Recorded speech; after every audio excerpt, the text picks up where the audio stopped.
Hello, everyone, and welcome to the very first episode of The Dig.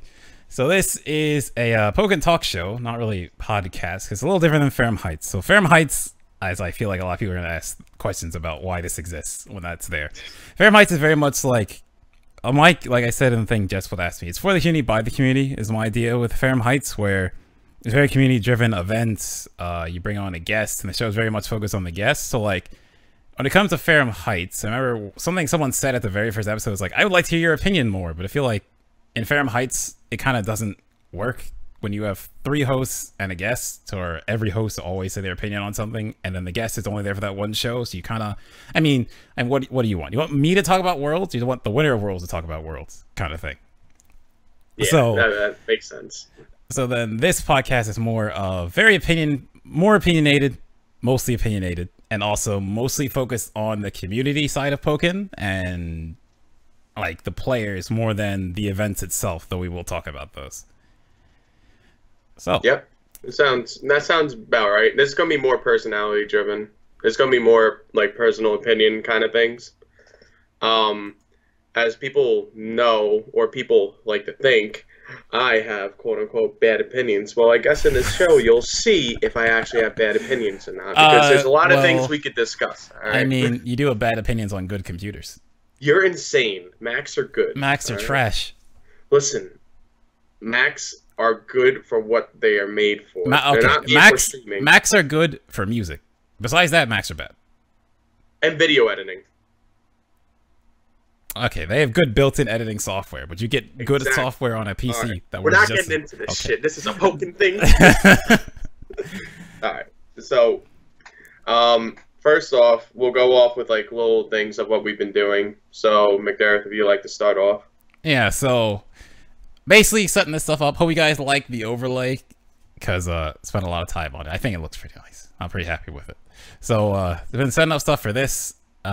Making videos and things, trying really hard to grow my stream and YouTube before games come out, and just, you know, it's just, I realized that a reason I didn't do as much as I could on YouTube is every time I think about doing a video, I like procrastinate. When I really think about why I procrastinate, it's more because I'm afraid of what I put out won't do well, rather than just doing it because I like doing it.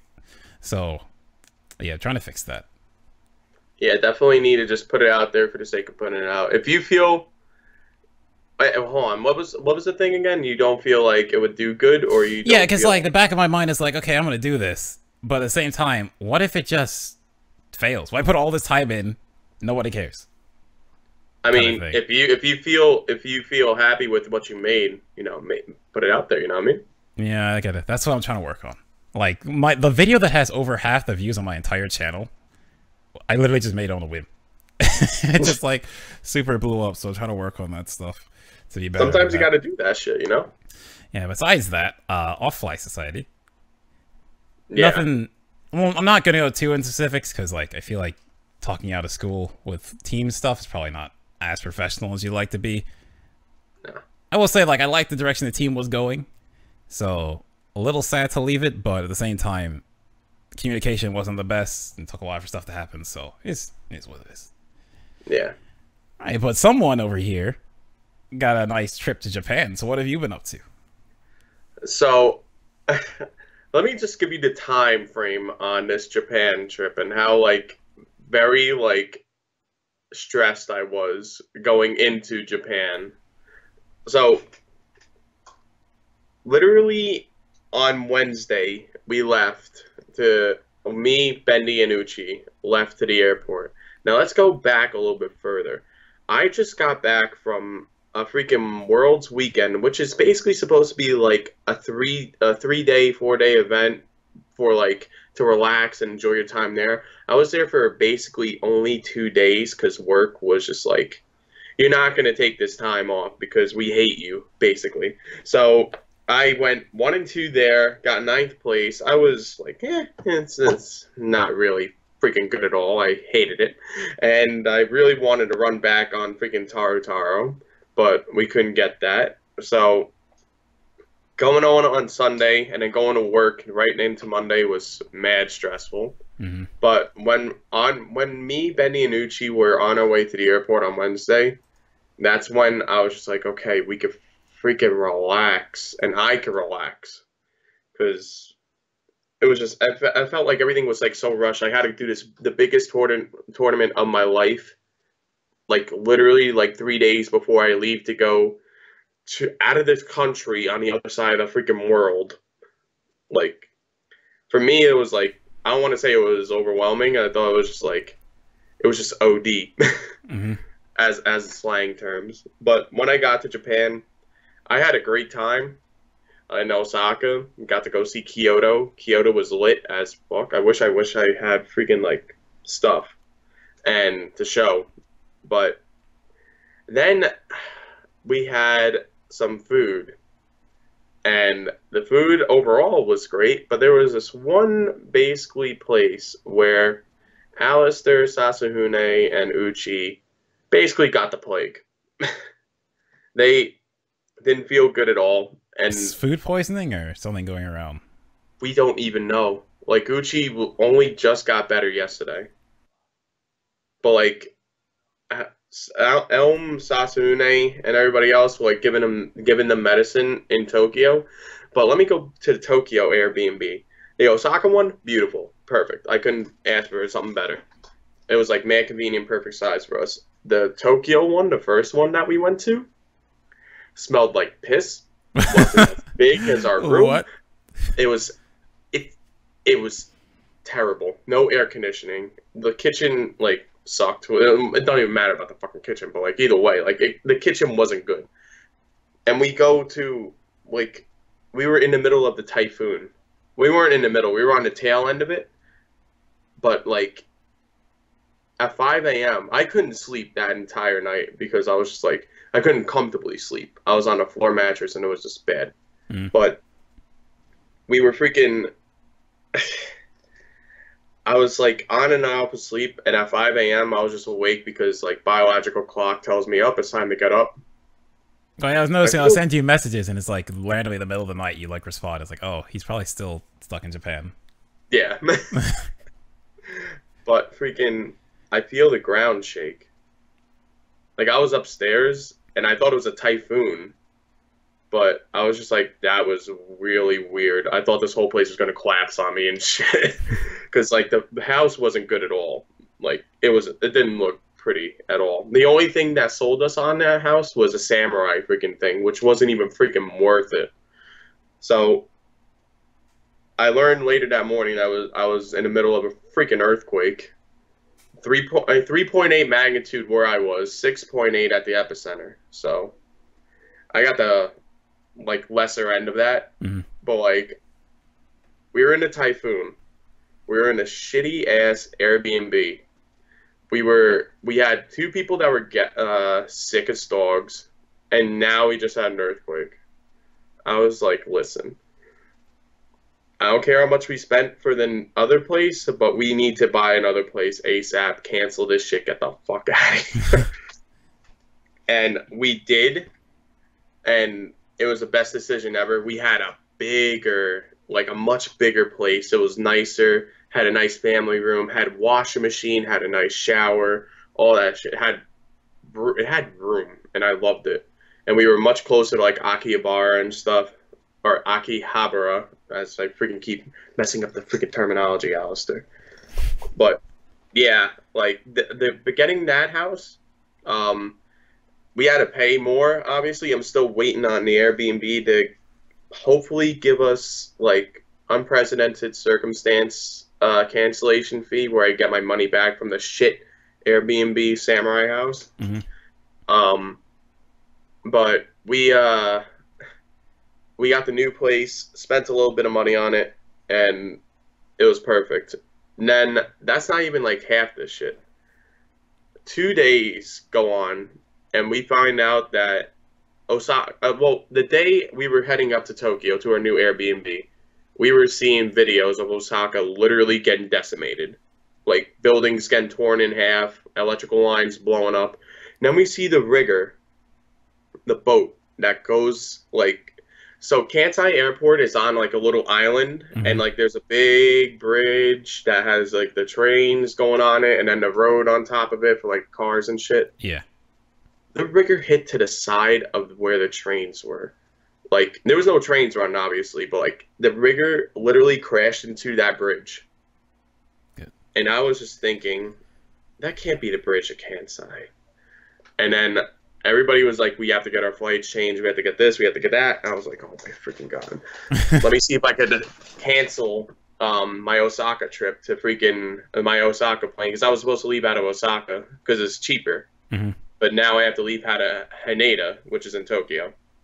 And I called, I gave them my passport number and everything, and they were like, "Well, the flights to Osaka literally just got canceled today."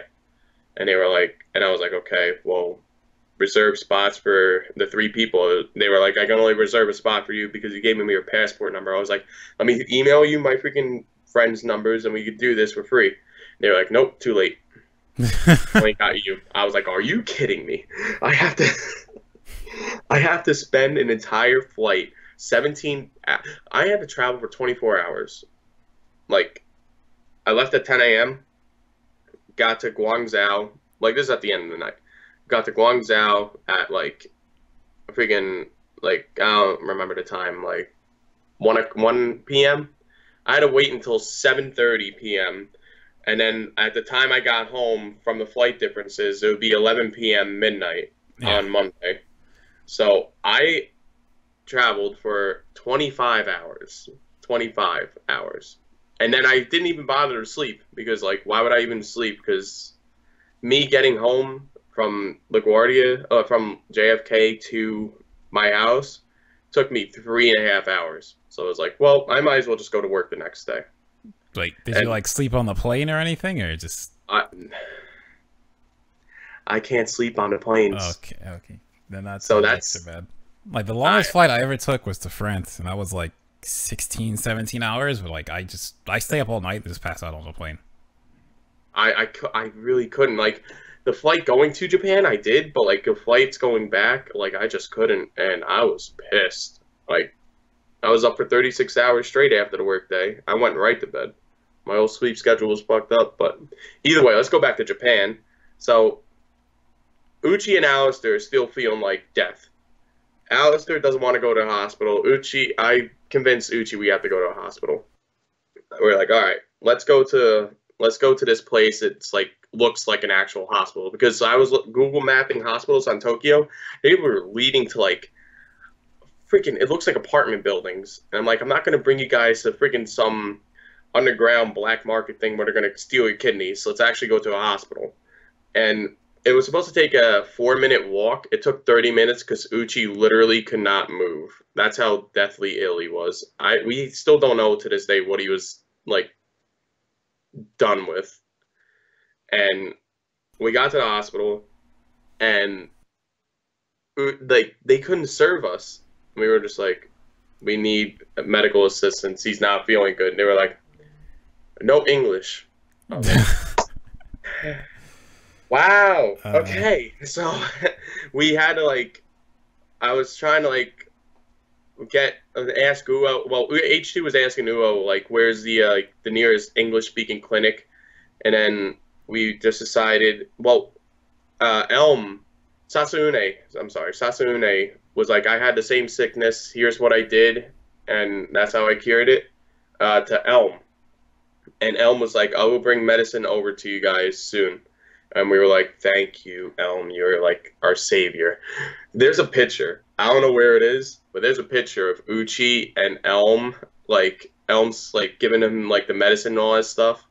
And Uchi's just laying there on the floor dying. We quarantined them too, Alistair and Uchi. We had them in their own separate areas. Luckily, this place was huge because me, Benny, and H2, we were the healthy crew. We stayed in the freaking. Okay, so you don't like the rooms hot, right? When you go to a hotel? Yeah. Make No, sense? no, no, no. I don't like them cold. You don't like them cold. The average temperature for our room in Tokyo, like our bedroom, was like 60 degrees. I'm not joking. It was cold. Cold. H2 in the chat, you could probably say something about it. Sounds like you were in heaven then, because you like your rooms freezing. I had a comforter over me. I felt like a pig in shit. I loved it. So Rumored Worlds was a travesty. I'm like, oh, time to sleep on the floor in this cold weather. Hopefully the window warms me up. I just like, I don't know, man. I like it cold. But in Tokyo, and once they got better a little bit, like after a couple days, we had Kanto, the tournament, and the tournament was really good. It was like really well run, and I got there really early because I just wanted, like, when I'm with people, like I'm enjoying myself on vacation, I want to be with them all the time. But when I'm competing, like I do want to be with people, but then there's like at certain points where I want to be alone and just like gather my thoughts and like think of how I'm gonna do and try to visualize myself winning, which didn't happen at all. But anyway, I got there mad early. The first person I see, I was the first person basically at the venue, besides like who I found out to be the person running the tournament. Oh my God, what's his name? I don't know his name. I'm sorry, dude. Whoever you are, I'm sorry, but like you were. Was he working for She Gaming? I don't know. Because I'm trying to think of the Smash players I know who work for them. I know 9B Does, or right? 9B or QB, because it's Q 9B. Is 9 in Japan, so it's QB is his name. I think there's Umeki, if he still works for them. I don't know if he. I don't know. I really can't tell you. All I know is that he was waiting by the entrance over there, and I was just waiting at a bus stop because all right, for Japan being as like beautiful as it is, there is not a place to freaking sit. There is rarely any trash cans around. You have to carry your shit. You cannot litter. Like there's no littering on the floor. Like there's barely like the dirtiest thing you'll see on the floor is like gum, and you'll see that like once every like 2,000 steps. Like that's how clean Japan is. But like to find a place to sit is like finding like, I don't know, the fountain of youth. It's like impossible. Is that so? The struggle is that bad? I'm not joking either. Like the shit is freaking annoying. So once I found the spot, the first person I saw was Mesa, the Charizard. And then as more people came about, I saw like more people from the ARMS community because they had ARMS there too. And it was really cool to meet them. Like they were interested in Pokken and all that stuff, and they had a lot of people.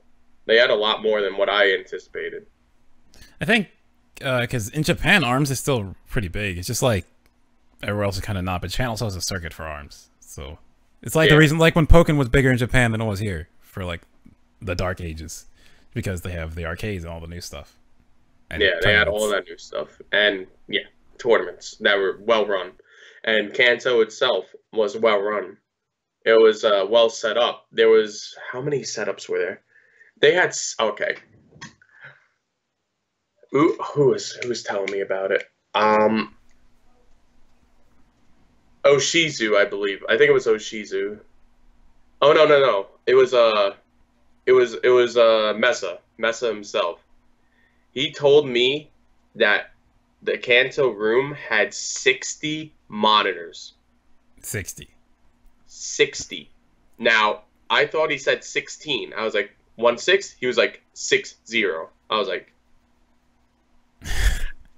there's for Pokken and ARMS, but ARMS, when I got in there, they only had like 4 or 5 setups, 5 monitors.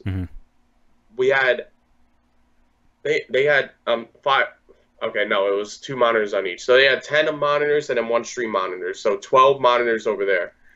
Pokken had 48 monitors.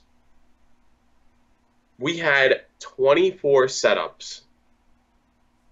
See, you said that 48 monitors. That's crazy. You switched to the 24 setups. Like, oh yeah, right, Pokken. But still, like, that's pretty insane. But it's also it's a 1-day event. It's a 1-day event. So like they gotta play through all these matches. They gotta play through all the matches, and they went by so fast, and it was like timed well, and I was just like, and they didn't really have like bias with like who goes up on stream because you know we're the international people. I only got on stream once. Alistair got on stream twice, and that was it. So they didn't really care, which I'm actually about because I would rather have a tournament run efficiently than try to like get like special guests to get up on stage. Like I rather have the tournament run good, and if they're good enough, then kudos, you're gonna get on stream anyway. On stream more. Yeah. So when I played like my first 3 matches, they weren't like I don't know.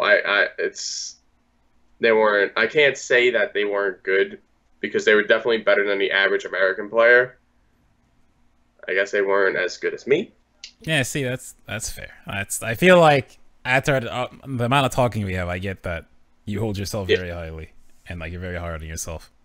Yeah. So I mean, I try not to be hubris, little bastard child, but yeah. I kind of ran through those matches, and then I got to Taro. So let me explain the situation to you. I got him from field to duel, hard knockdown. He was burst Mega Gengar from field to duel. He was a hard knockdown. I was non-burst Garchomp against a burst Mega Gengar with burst ready to go. He's in a corner. I'm doing a running stance towards him. This is the last round. Next hit wins. It was literally like 20 HP to like 15. I jump towards him. I Sand Tomb cancel, and then I jump back. Like, that dude is mashing 8Y because I did it so late. And he caught me, and I was just like... I was so livid, man. It was so fucking annoying. But it was like I was like so close to beating him, getting that run back. Yeah, I was thinking when I heard that you lost to Taro, I guess like, damn, he's not gonna be happy about that. And then when I heard who else you lost to, he's actually not happy about that. Who else I lost to, or Alistair? Yeah, you. Oh, dude. When I lost to Uo, I wasn't mad that I lost to Uo. I was mad that I lost to Libre again. And then I kind of popped off on all the American Libres. The messages are deleted because I literally cannot stand the fact I didn't know you tweet out messages that had to be purged. I didn't know that. I quickly deleted them. Like the same day, like 20 minutes later, I deleted them because they were so bad. I'm sure who was there? Who was present for that? Forrest was there. Sorry, Forrest. I offended your character. But Libre, alright. This is going to be the difference between Ferrum Heights and the Dig. You ready for this, people? You ready for this, crowd? Libre is a fucking stupid character. That character should not be in this game at all. It shouldn't even be a real freaking character to begin with. First off, the pressure that she exerts by literally just 8Ying in your face, where it's when usually 8Ys, you know, shit's supposed to be freaking, like, you know, minus or something unblocked. But nah, she could just bounce away out of it. Or she could come down with a freaking JY that you can't correctly punish with a CA or anything like that. So you have to guess an anti-air, or you have to freaking get hit by it. Because, you know what, there's nothing you could fucking do. Because Libre's 8Y is just too good. Especially when she does the 8Y into dive kick, that it's on the bottom of the shield. So she's plus infinity and fucking beyond Buzz Lightyear. And then when she gets enhanced, oh, they Japanese, America, you want to get good at Libre? 8A more. 8A. Do a whitey white. 8A to victory. Because you know what? Like, that's all they did to me. That's all they have to do. Spy did it. Uo did it. Subutai did it. Enhanced 8A. Enhanced fucking 8A. Wins that entire, like, every matchup that Libre has, like... And the sad thing is, Garchomp is supposed to win that. 8A is the overhead flip that lands in a super plus, right? Is plus 20 fucking 3. Okay, so this is something I learned with Blaziken. If they're doing that and you release flop, you win. Listen, I don't know for Garchomp. I'm wondering. Yeah, it's a guess still, but like if you know they're gonna do it. Here's the thing. It is a guess. It's literally a guess. And here's the thing. the only way that Garchomp can beat the mix-up, unless like Libre is countering, is by fucking or unless like the only way that they could beat either another 8A or an Electro Web mix-up is to 8Y. And you see how bad Garchomp's 8Y Yeah, but is. I mean, like, so I mentioned flop because you could do Release X. I don't know how fast Release X starts, but I know it's free. But here, I'm getting into that. I'm getting okay. that. So,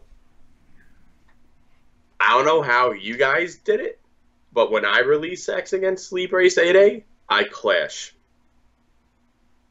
I want to overblast that shit to fucking oblivion. I don't want to clash. I want that thing to get obliterated in front of me. But no. Fair and then on top of that, Libre just goes in and get a fucking defense up buff, and then gets his health back. Like, and then he buffs him her own self, and she debuffs you. Like, how can you guys not see that Libre is probably like the most broken fucking character in this game? And then you guys still don't know how to use it. This is the difference between Farum Heights, by the way. Farum Heights and the Dig. I'll talk about what I want to freaking talk about. It's Fuck that character, man. It's fine. Alright, but now... Just gotta get it off your chest. Now, I had to get it off my chest. I learned how to deal with it, and it's just play Scizor. Because according to Uo and according to Rara, I hate how we have to rely on the Japanese opinions, because I want NA to have our own opinions, because we view matchups differently. Obviously. Yeah, we view them differently, but at the same time, like you mentioned Rara, we just don't have anyone who's on his level. That's what I was getting into. We don't have Libres at their level, and we don't have Scizors at their level. We used to, but then Slip's like, well, I don't really like playing Libre anymore, so.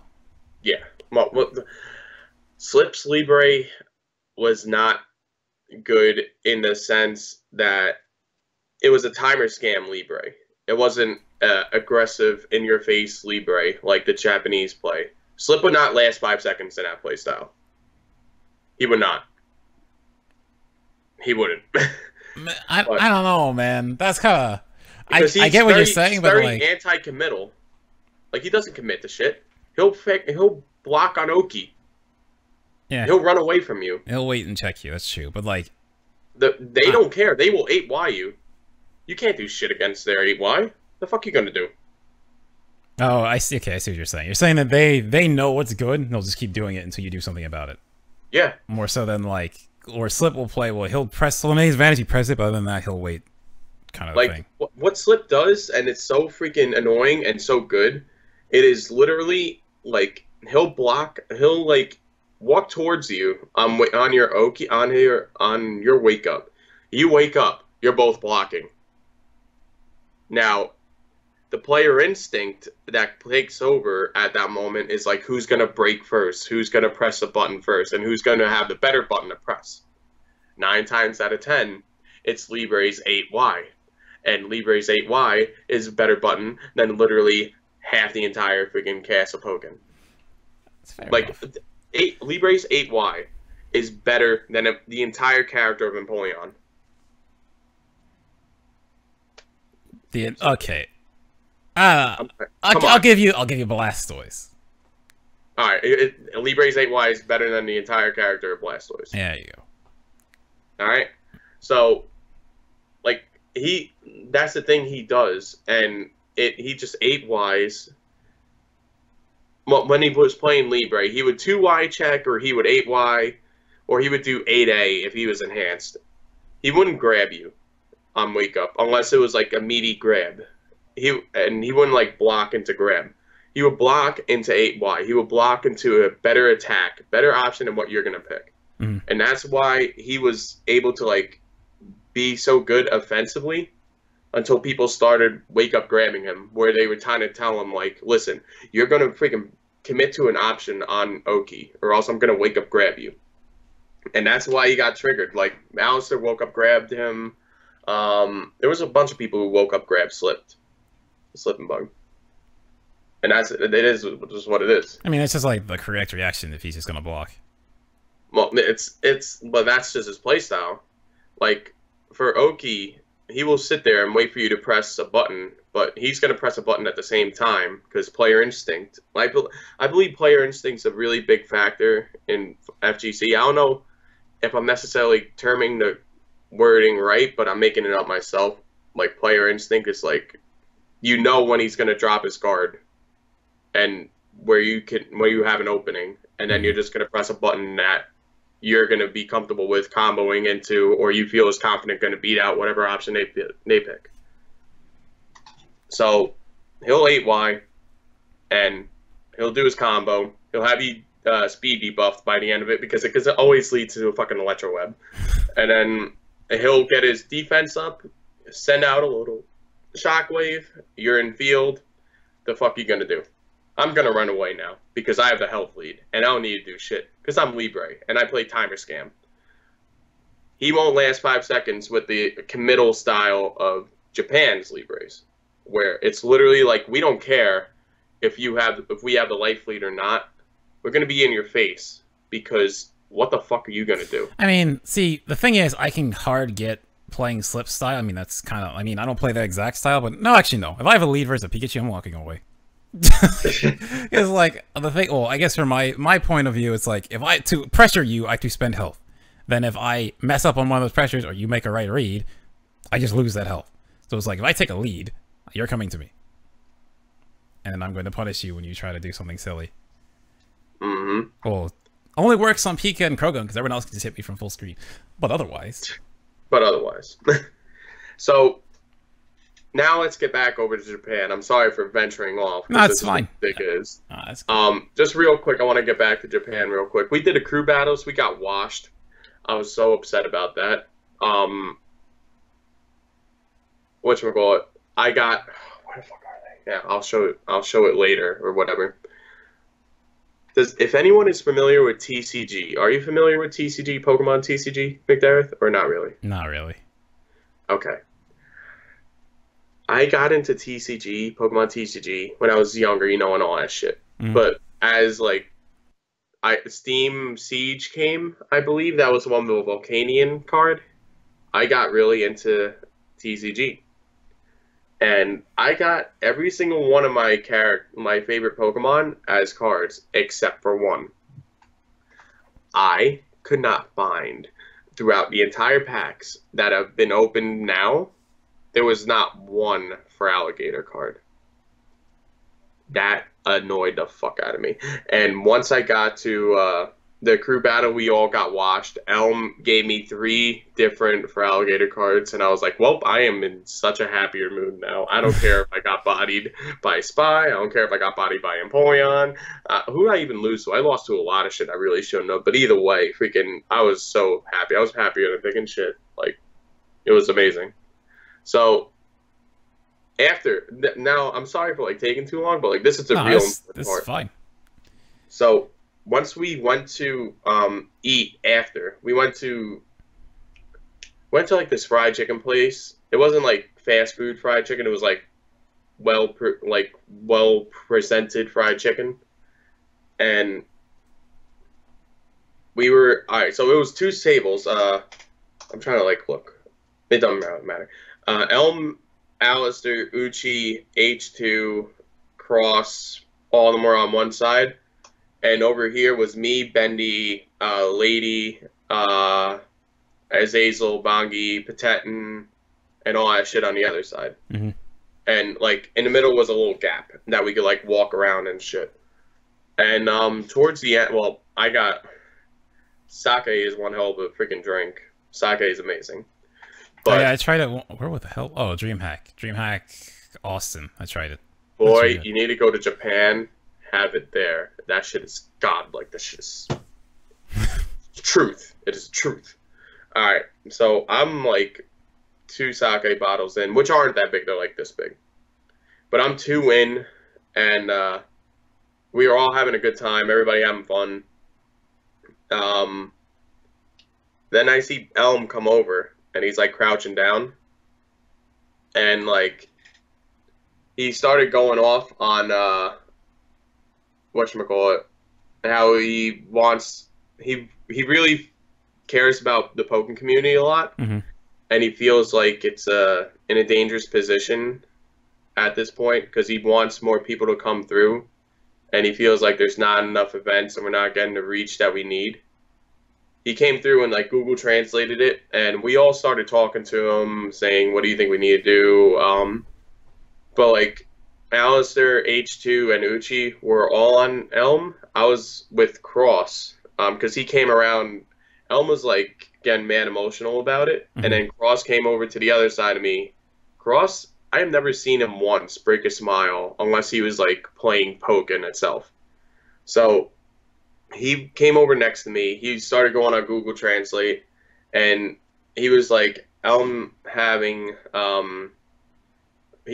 Elm being worried about Pokken is sad. We need to cheer him up. And I was like, yes, we do. And he was like, what do you think we should do about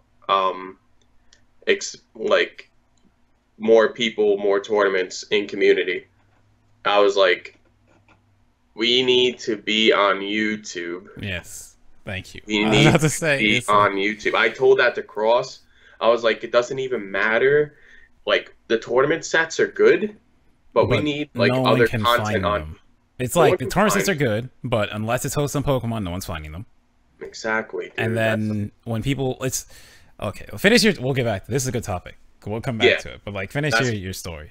Keep going. So like that's all it went into, and then Elm and H2 really got into like a deep talk. They were talking back and forth. H2 really calmed them down and stuff, and like whatchamacallit, me and Cross talked a lot about it, and I was just like, we need to get like not only just the tournament sets on YouTube, but we need to get something that like will entice people to come to watch Pokken, like the top 5 hypest moments or top highlights of like a tournament or something. Because the thing about people, like I'm not a freaking neurologist or anything like that, but I can speak from personal experience. When I watch like the top 10 like or top whatever smash spikes ever, like I'm literally just there getting a constant like feeling of like, oh shit, that shit was wild. Like what I just watched, that spike was nasty. We don't got that in Pokken highlights. We don't have that in 15-minute Pokken sets. And I think that we need to compile videos into like a hype thing so that people can watch it and get that same experience and be like, yo, I want to be there live to see that, or I want to do that live at a tournament.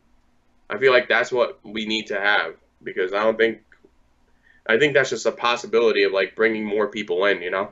Yeah, I agree. It's just like, I really want to go into all this, but I feel like we're gonna kill your whole trip story. So you should no, that's really that was literally the last day. Okay, yeah. So let's talk about the clips first. So here's the thing that I always see in Pokken. It's always been an issue with Pokken, in my opinion. People always come about like, oh, we should do X, Y, Z. This is a great idea, everyone. Let's spread it around and tell everyone this is what we should do, and then no one does it. When the push comes to shove that, okay, we need people to do stuff for this, no one does it. So, like, my thing is people put forward ideas, but then the same people aren't ready to act on them. So, like, people talk about, and I do it too, but there's also stuff that, like, comes up and it's like, okay, I just want to do this kind of thing. Because, like, this, for instance, okay, so let's talk about Farum Heights as a whole. Farum Heights wasn't even my idea. It was Scats, or Rakio now. He came up with the idea. He's like, let's do a podcast. Like, oh, well, I love podcasts, so I want to be a part of this. But you fast forward to Farum Heights now, I am hosting a show on my channel. I make the show notes, I record the show, I edit the show, I upload the show, I spread the show, I get the guests for the show, I get to everyone and plan the show. So like, if I'm not doing that, Farum Heights doesn't exist. Like, there's been years where it hasn't happened because like I don't have time to do this stuff. Just do other things. I've been way better now, just like setting aside time each month, trying to at least each month to have something happen that we can talk about. But it's like, Pokken really needs. I'm not trying to sit here like, oh, praise me about it. It's like, it just is what it is. But it's like, it is what it is. Pokken just needs people like who want to do stuff. You, Bad Intent, and Dual Death Lucario are the only ones that like promote YouTube-wise, like Pokken, like through Twitter, through YouTube, through the Discords, and all that stuff. There's hardly anyone else that does that, and if there are people, like, we don't see it on Twitter or the Discords. We don't see that anywhere. You know what I mean? Like, you need to promote like the Pokken like videos that you make on YouTube to Pokken people, so therefore we will be able to promote it like in the Pokken community.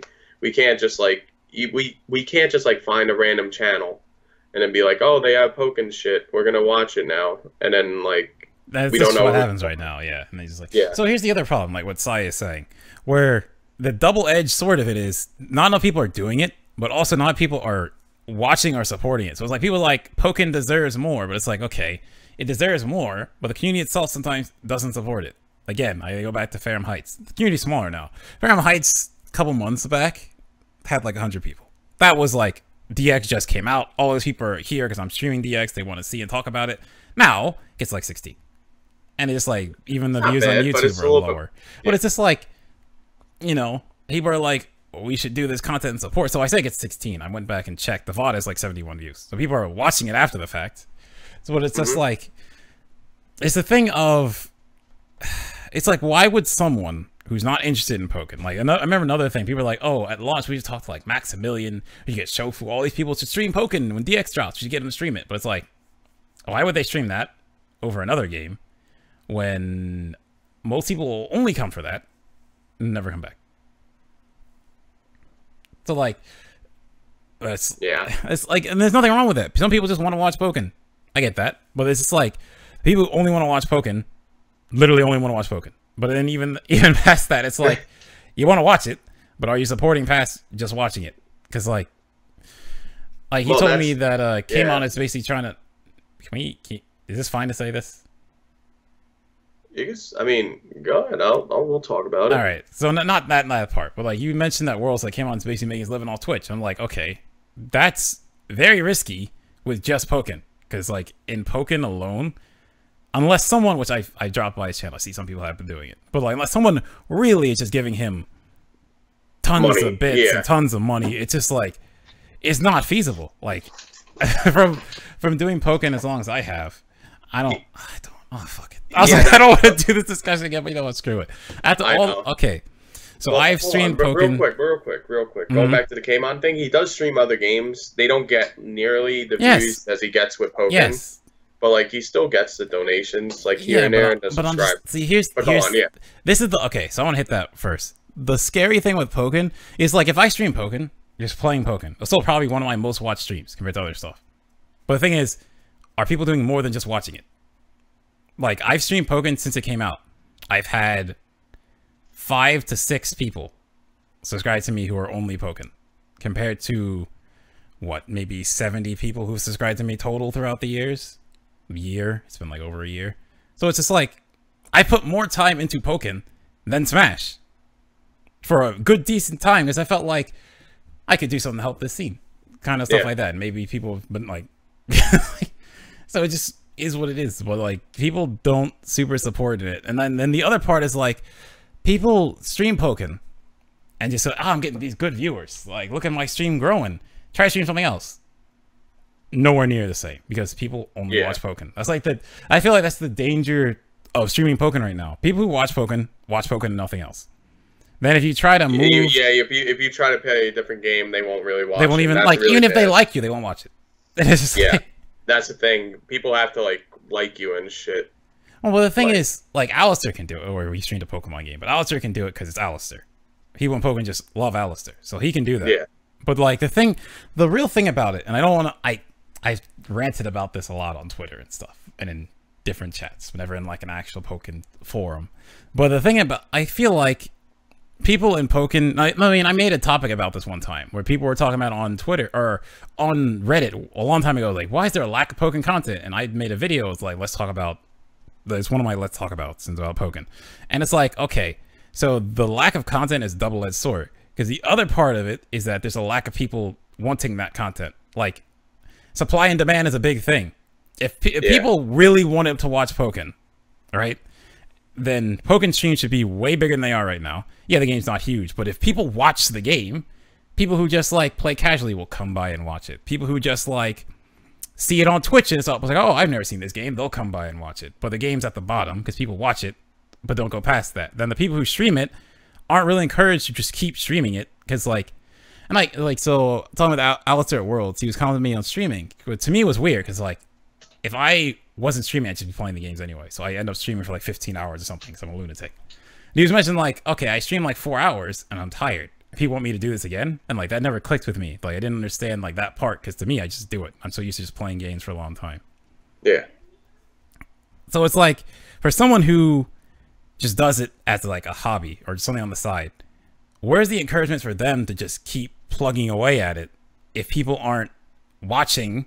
And on top of that, like you don't even have to like donate or subscribe. Like yeah, I didn't get subscribers, but it is what it is. But like there's other ways. You just talk in chat.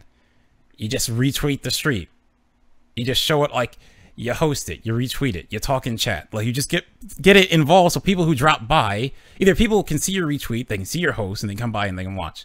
Or if you're talking, someone drops by and see the chat's active, so they join in the conversation. Or it makes the streamer feel like he's not just sitting there talking to himself, because like that happens sometimes. Sometimes you just like you're just talking because you're talking about what's going on. You're not talking to anyone because no one's really talking to you. So like, for a starting streamer, that's like one of the hardest things to learn how to like keep it going when you're not talking with people. But it's just kind of the point Pokken is at right now, where it's like dude. The biggest thing. Like I don't like. So right on it. It's hard because like there's no way to really fix the issue now, right? Yeah, Pokemon Company put up the CEO and Evo right after instead of 6 months later. Back then, it probably would have helped if Evo Grand Finals wasn't a travesty. It probably would help. But dude, if the Evo now. Grand Finals was Swillow versus Boontan, it was, right? Yeah. Yeah. If Swillow beat Tonosama, I feel like we'd be in a little bit better than what we're at right now. Because I feel like so many people got exposed to Pokken for the first time at Evo, and they hated it because freaking literally of the matchup that happened on Grand Finals. Yeah, it was the hardcore zoning. Like I remember people watched Apex Grand Finals. Okay, what's the hypest? Oh my god! Here's the story, right? I was staying at the Loft because just to go to Apex, like there's a group of Smashers who lived in a house. It was in North Jersey. They moved to Ohio now though, but it was in North Jersey, and Void, the Sheik player, was staying there too. So like we were there, and like before I went there, I watched Grand Finals there. I remember getting ready to go afterwards, and Void's like, "Wow, that was awesome. I kind of want to play Pokken now." And it's just like, it's a double factor of good set, so people enjoyed it, and you could actually find it.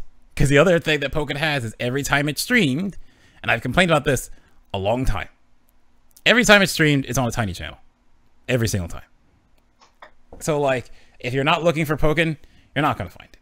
Apex was on Team Spooky. Team Spooky wasn't there though. Like Beefy Techie ran it, but he ran Team Spooky stream for Apex.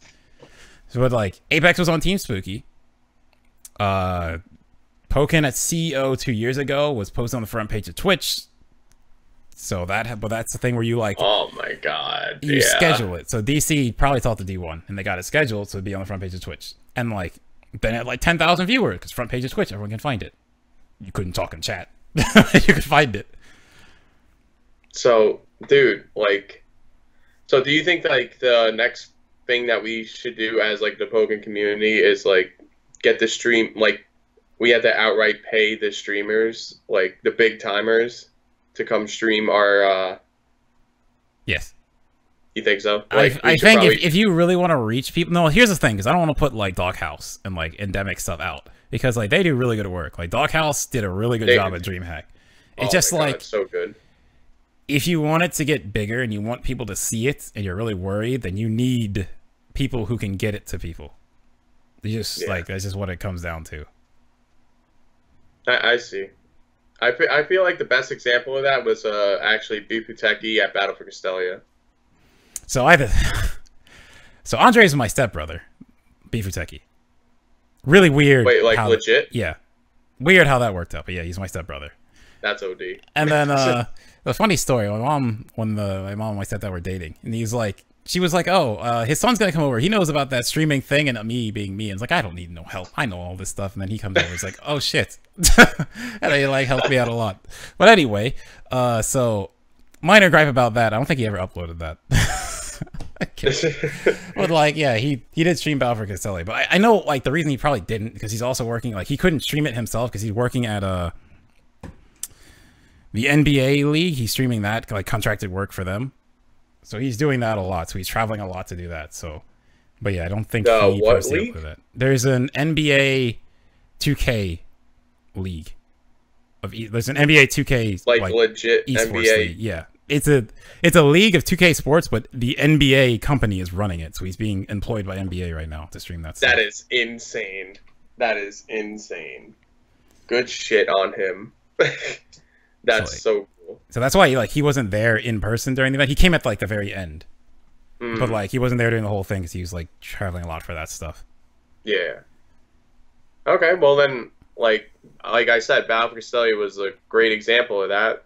That once we had like a bigger streamer streaming it, we were able to pull in the numbers.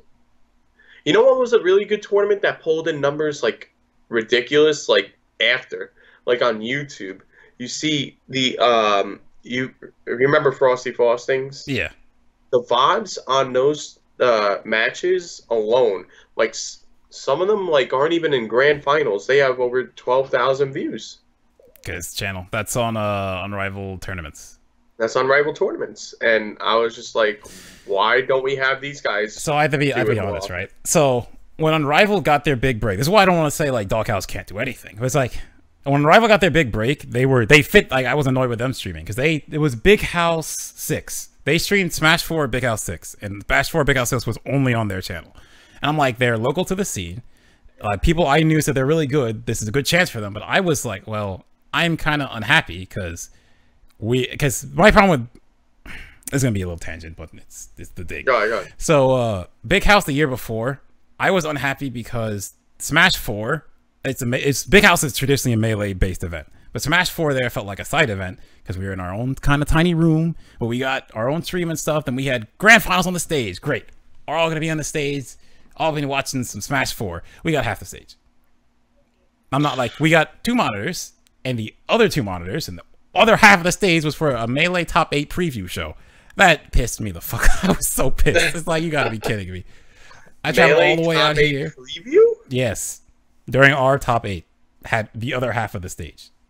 Oh my god. So it just felt like a super hard side event. So like I felt like that was them sidelining us again. But Unrivaled came, and Unrivaled, like they did so well. Like their production was amazing. Like the stage, like everything was so really well ran. And after that event, Unrivaled started blowing up. So now they're like super big in Smash, at least. Well, yeah. One of the leads behind that moved to a different company, so I don't know how big they are now. But like they started getting really big, and then they had Frostbite, which was really sick. Like the finals of Sue vs. Zero was really big and stuff like that. Yep. So like, really big. It's good to have endemic streamers because like someone doing it well can still get to the point where it's like, okay, all these people are watching him now because your stuff is sick. But it's just like at the same time, if the game is small, it's just harder for a small, because I feel like on a small game needs a big streamer so more people so will that watch we get broadcasted to more people, and then once it goes up on Twitch, it'll garner some more viewership on YouTube. It's like Twitch, YouTube, like all that stuff will be bigger if a big streamer does it. So like DreamHack, the top 8 of DreamHack is VG Bootcamp. Was VG Bootcamp?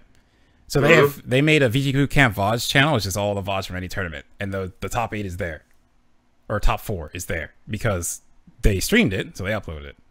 Now, I haven't done direct comparisons between Doghouse and their stuff, but is that kind of thought of like the difference in level of when you get to that point. And it's also the fact that like a bigger stream has better production or knows how to do production better, so they'll know how to like. I'm not even snubbing Doghouse. Well, that's something. Yeah. All right. So because I thought at DreamHack, I thought they did a good job. Doghouse, they did an amazing job. They not only do they do like the streaming for events, but they help do like things behind the scenes of events, and that's why like I wanted them to host Destiny, and I don't regret it one bit. They've been not only such a huge help, they've been beyond that. So like it's I get what that Pokken definitely needs. Like at certain majors, we definitely need like the Bifu Techies, the Team Spookies. We need to make sure those people are streaming our games. But when it comes to like grassroots shit, like Final Boss and Destiny, I'll be and okay. Beach, So I would like I'll hold those up on you though. Techies and all that shit. But like yeah, go ahead. Thalia Beach, okay. I don't see that one as a major, personally. You don't think that was a major? Personally, no. That was 46 people. Okay, if 46 people is a major, we have major problems. That's what we have. All of them are good though. No, but I'm not. 7 out of the top 10 there, bro. I'm just saying. Personally, I'm not saying it's a bad event. I just don't see it as a major. Right. As like people telling me, oh, last Canada Cup, Blaziken won. Blaziken won the tournament. That's not of 9 people. That's not a major. That's not a major. Anyway, but like, well, so 46, I don't see as a major. But I get it's a like Thought Beast was a good event. I'm not trying to take away from it. I just don't see that as a major event. Final Boss, having people phone from all over the world and all that stuff, that's a major. What you're trying to do with Destiny, I can see that being a major. But for those kind of events, I don't consider them. They're grassroots, but they're grassroots to the point where you want to reach new people to show them what's happening. So like, again, I think Doghouse is going to do a good job at Destiny. But I'm saying like for Final Boss, it's run by Hitbox. So they're not going to bring anyone else. But if they wanted to, they could bring someone there and get someone to do it and make it bigger or blow it up more because more people would see it. Do you think that like big personalities outside of Pokken, if we bring them into Pokken, like so here's the honest our truth. biggest advocate is D1, obviously. Okay, this is gonna be real talk again. All right, go ahead. You ain't gonna like some of this shit. This is a real talk though. This is real talk. Big honest truth. The big personalities besides D1, who really likes the game. A lot of big personalities who played Pokken just don't like it anymore.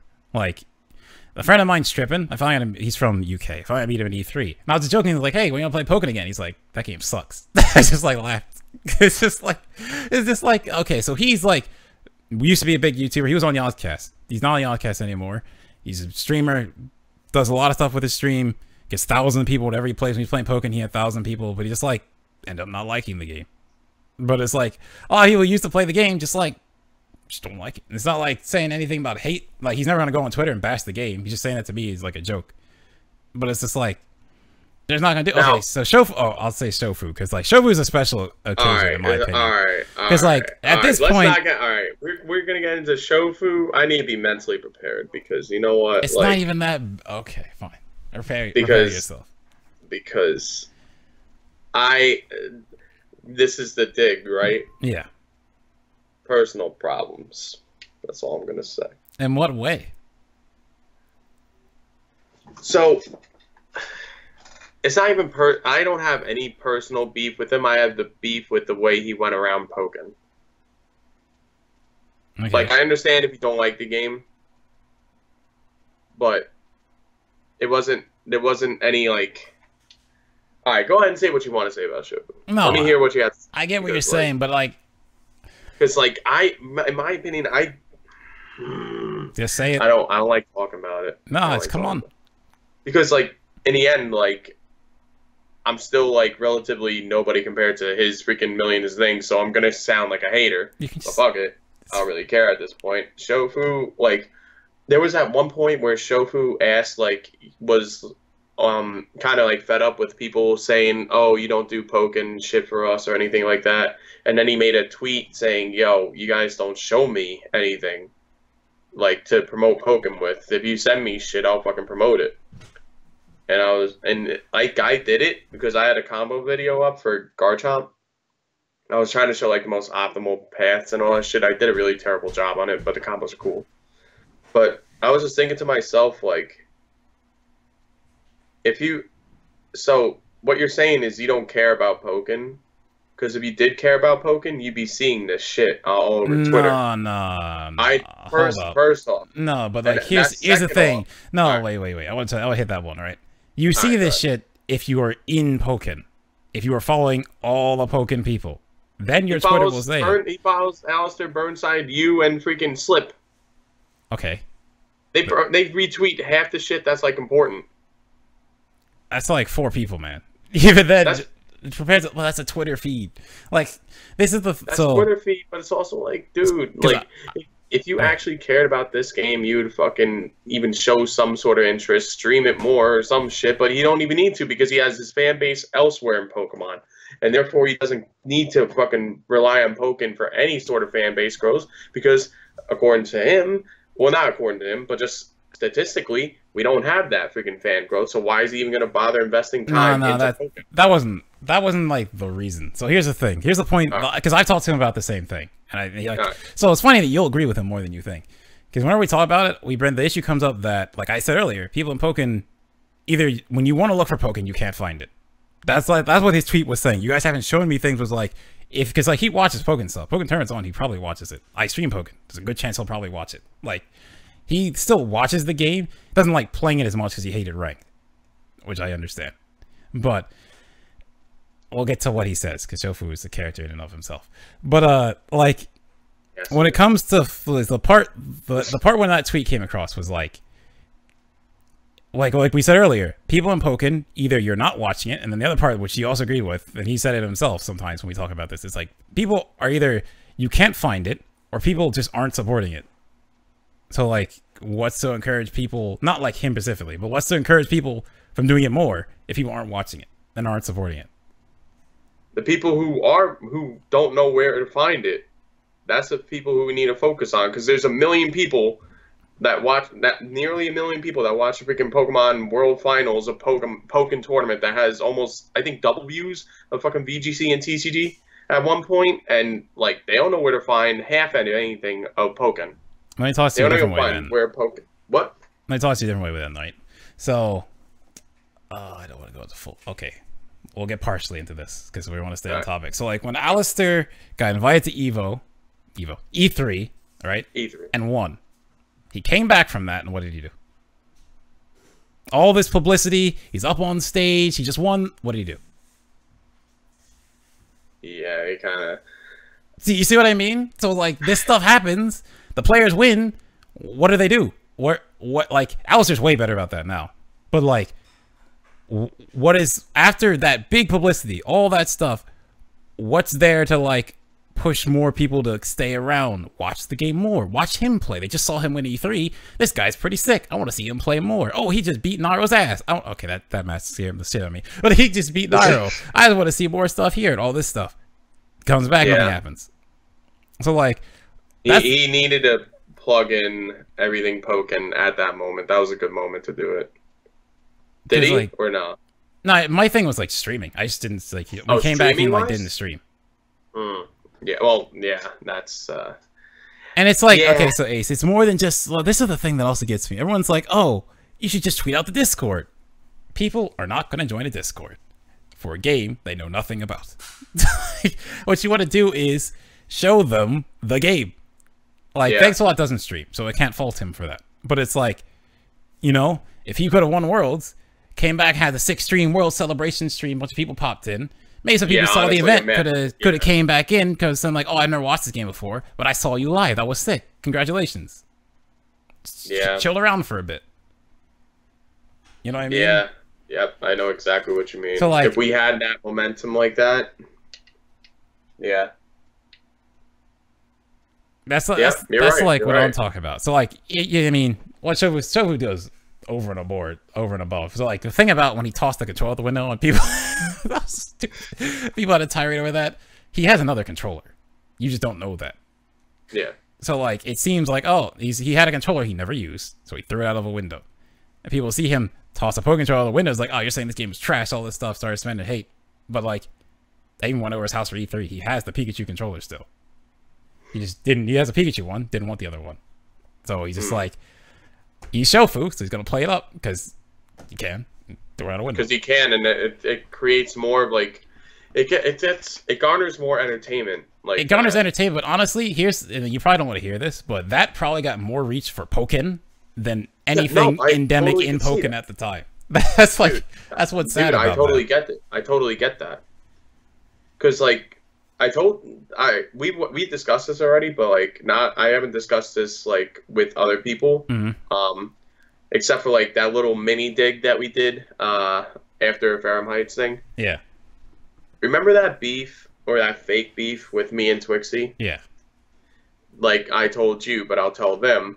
That garnered a lot of like attention outside of the Pokken community. For whatever reason. I don't understand why. Maybe it was because of the right people retweeting it and then the right people seeing it. We were getting a bunch of like comments on like people not from Pokken and like other communities. And that was the most like, I believe like public that we've gone out of the Pokken community to other FGCs since, you know, like shit that like Shofu throwing out the control out the window and then Worlds and then Internets and all that shit. But like I don't even know how much worlds and internet's even expanded outside of Pokemon. I mean, well, You know thanks what I a mean? lot got a lot from that, which is good to see. A lot of people showed interest because, like, people, like, even if you've never, like, yeah, if you don't know Pokken, because he hasn't done VGC in some time, but if you didn't know Pokken, you probably didn't know who he was. But, like, after winning that and the way it did, like, he got a lot of followers on Twitter and stuff, which is good to see, like, people in Pokken growing. But it's just like, you know what I mean? It's how do you take that and keep that momentum going? It's the big thing. Is I'll be honest, right? Every times like that video I said over half, it's taken me over a year to do the last follow-up to that because I am a fool and think like, oh, maybe this won't be good enough kind of stuff. So I get it. I'm saying this as someone who's made this mistake a lot of times. Yeah. It's like when that moment happens, because like a lot of this stuff is right place, right time. You never know when someone could just host you. You get it like I thought like, oh, let's think about the Evo Drive. Evo Drive started as I had a preview screen open. DM Brandon, who was a Smash player, he never watched my stream before, so I don't even know how he knew about it. Shovu and him are friends, but I asked Shovu didn't tell him about it, so I don't know how he knew. But he hosted my stream. We had 2,000 people. And 2,000 people stayed for our Evo Drive until I got hosted by, I can't remember who the second person was, but I got hosted by someone else. Was going back down to 1,000, went right back up to 2,000. Stayed there until we hosted the first discussion. Yeah. But it's like, you don't know when that's going to happen. So like, you gotta, here's the other thing that like, Topic Inferno Omni, another Smash person, had in Smash podcast that's going on. I listened to earlier today, actually. So let's think about YouTube, right? It's not enough just to like put up a couple videos. Because like, you need to have a library of just content that any random schmo, whoever, who runs across a video that blew up and a ton of people saw it, any random person can then go and see, oh, this was good. I want to see more, and just find it. And just that's how you get people to want to stick on your channel, to want to stay in your scene, because there's content there that they can find, that they can just watch, and they could like, one thing blows, like what, say like, who do I say? Okay, say Alistair puts up a random Pokken video, blows up, just super well, right? I feel like I'm not trying to bully Alistair, but it's best example I come up with. he's Mr. Pokken, man. It like blows up, right? And it's like this super big thing that's just up there that everybody sees it, all people are talking about and all this stuff. And then they go check the rest of the channel, what's there? Like, what's to keep them coming back for more, you know? That's what I mean. It's like, that's what Pokken lacks. Like, we have, like, little spurts, like, oh, this guy's streaming tonight, this guy's streaming tonight. And we don't have, you know, Bad Intent and Dual Death Lucario are doing their thing. But even then, it's like, I told Bad Intent this, like, he really, like, and he's doing Pokken, he's doing his thing. It's like, if he really wants to grow and do this stuff more serious, you gotta do more than just Pokken. Because, like, it's the truth that just Pokken alone isn't enough. It's just like, it's hard to say that, but it's just, is it enough? It's just like where the game is at right now. And that's, alright, and that's what I want to, like, bring to the table, like, to discussion with, where it's like, you see how we don't have enough. We don't have, like, enough of a reach and shit. And another thing about it is, like, there's not, like you said, there's not much to look into Pokken. There's also not much to look into Pokken for players because we don't have storylines. And we don't create the storylines. Yeah, for a long time we didn't. Like, I feel like now we're doing a lot better with that. But, yeah, I agree. Because that freaking player beef shit, people eat that up because it's drama. And people like drama. Whether they like to admit it or not, whether they like to be in the drama or not, they like to see drama. They like to see people going at it, like, you know, just because Pokken is a very welcoming community, very accepting. It's probably the friendliest community out there. But like I've said numerous times, like, we need to, I want to say spice things up, because I don't want to, like, force people into becoming villains. I just want people to be more honest and, like, say what's on their mind about shit. Yeah, that's the other thing that we both agree on. Whereas I feel like it's not even like people just everyone. I feel like in Pokken sometimes everyone wants the image that everything is fine.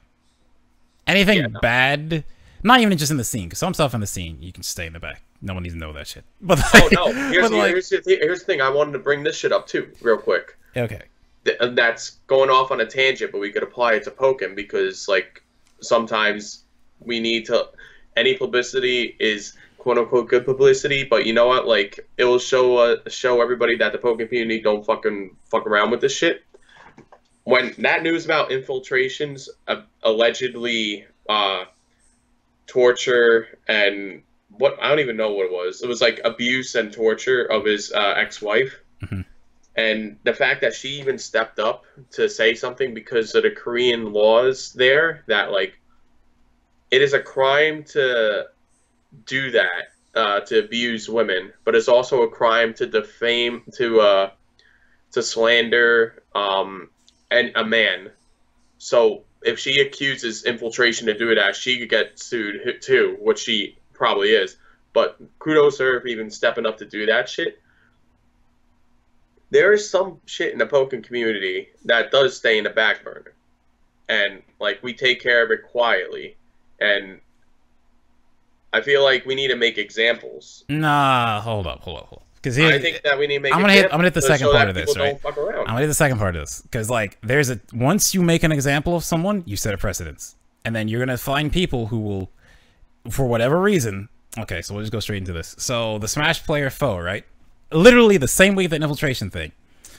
Story comes out, and Foe's a friend of mine, but story comes out that oh, there's this girl who he's knew in the past, and now it's like, oh, he sexually abused me and said all these horrible things to me about rape. And like, people saw that, just saw her part side of the story, took it as gospel, and were attacking him immediately. Like a bunch of people were like starting all this stuff saying, if you like Foe, block me and all this stuff, all this crazy nonsense, people digging. Yeah.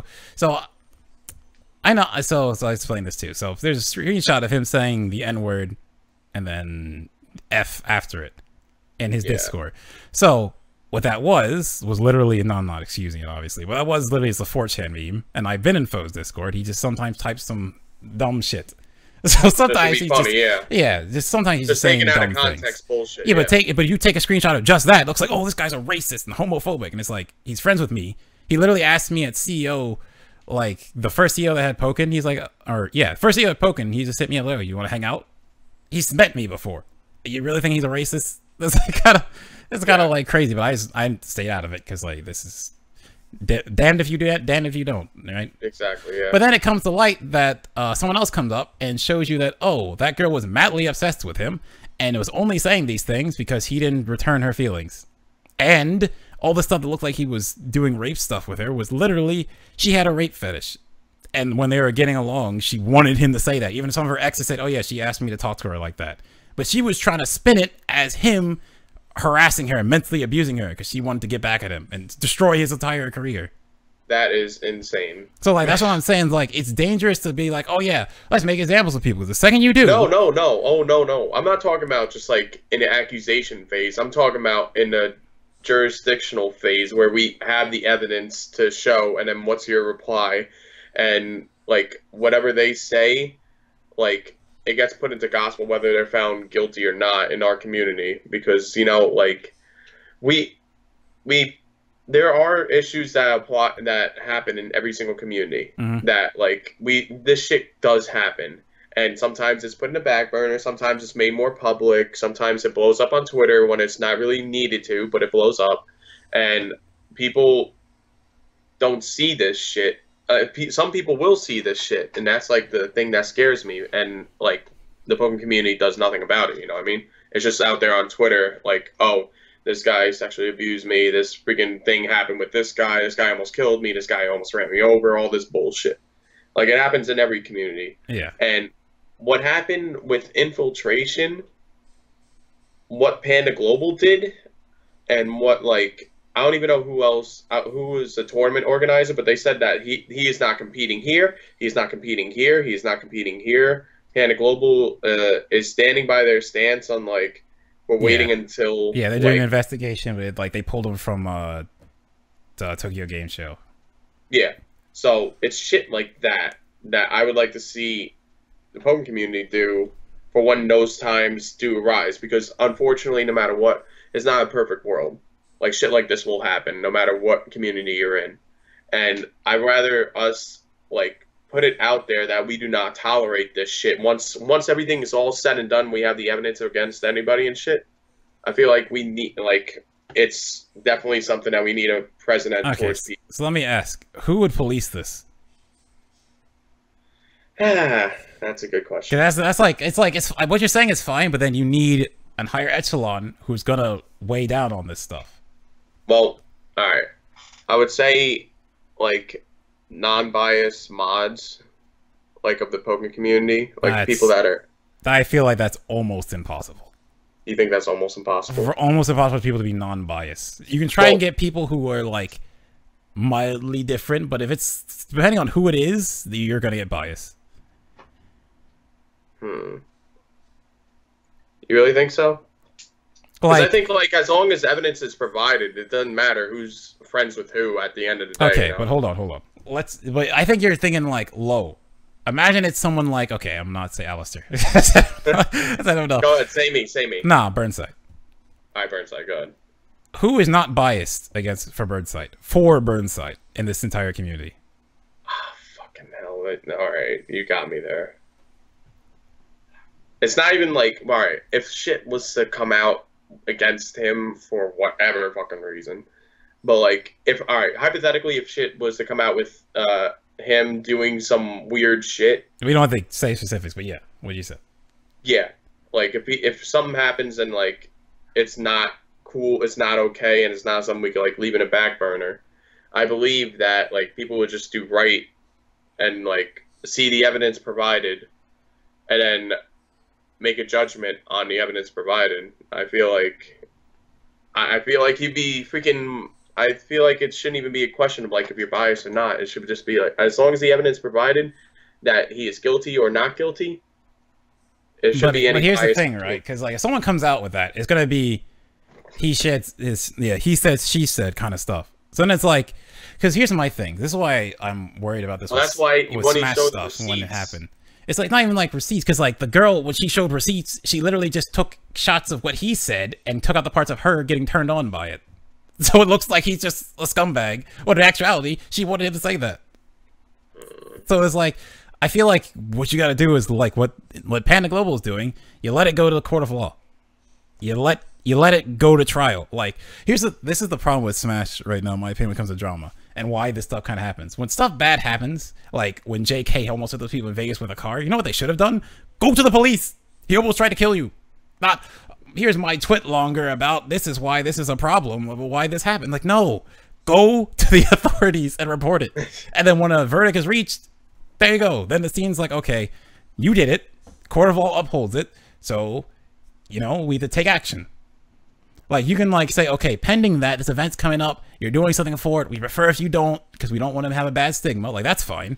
But like, go to the authorities. Like, you gotta take it seriously. I think, so that's like, this is like the Smash side of a rant. Like, too much, this stuff comes up and people are like, let's make a twit longer about how I feel offended. Rather than, oh, no. Yeah, I know. Go talk. Just freaking go to the police. Yes. So, do you think that we should start enforcing that shit here or no? If it's bad enough, yes. If someone has offended you in a really bad way, then yes, you should take it to the authorities. Or if something comes to light where it's like... But yeah, but like, here's the thing, he did this or she did this. Or yeah, all but that it's shit. like the person who is who's the victim? The victim needs to, like, you can't like go and report. No, the victim needs to go to the authorities if they want to. If they don't, then just respect that, right? But that's also another personal thing, man. It's like some people, like people who have been sexually abused, like a freaking allegedly, obviously, this is still under investigation, Infiltration's wife or ex-wife, like. It must have taken her a lot to go and say that shit in the Korean. It definitely takes a lot.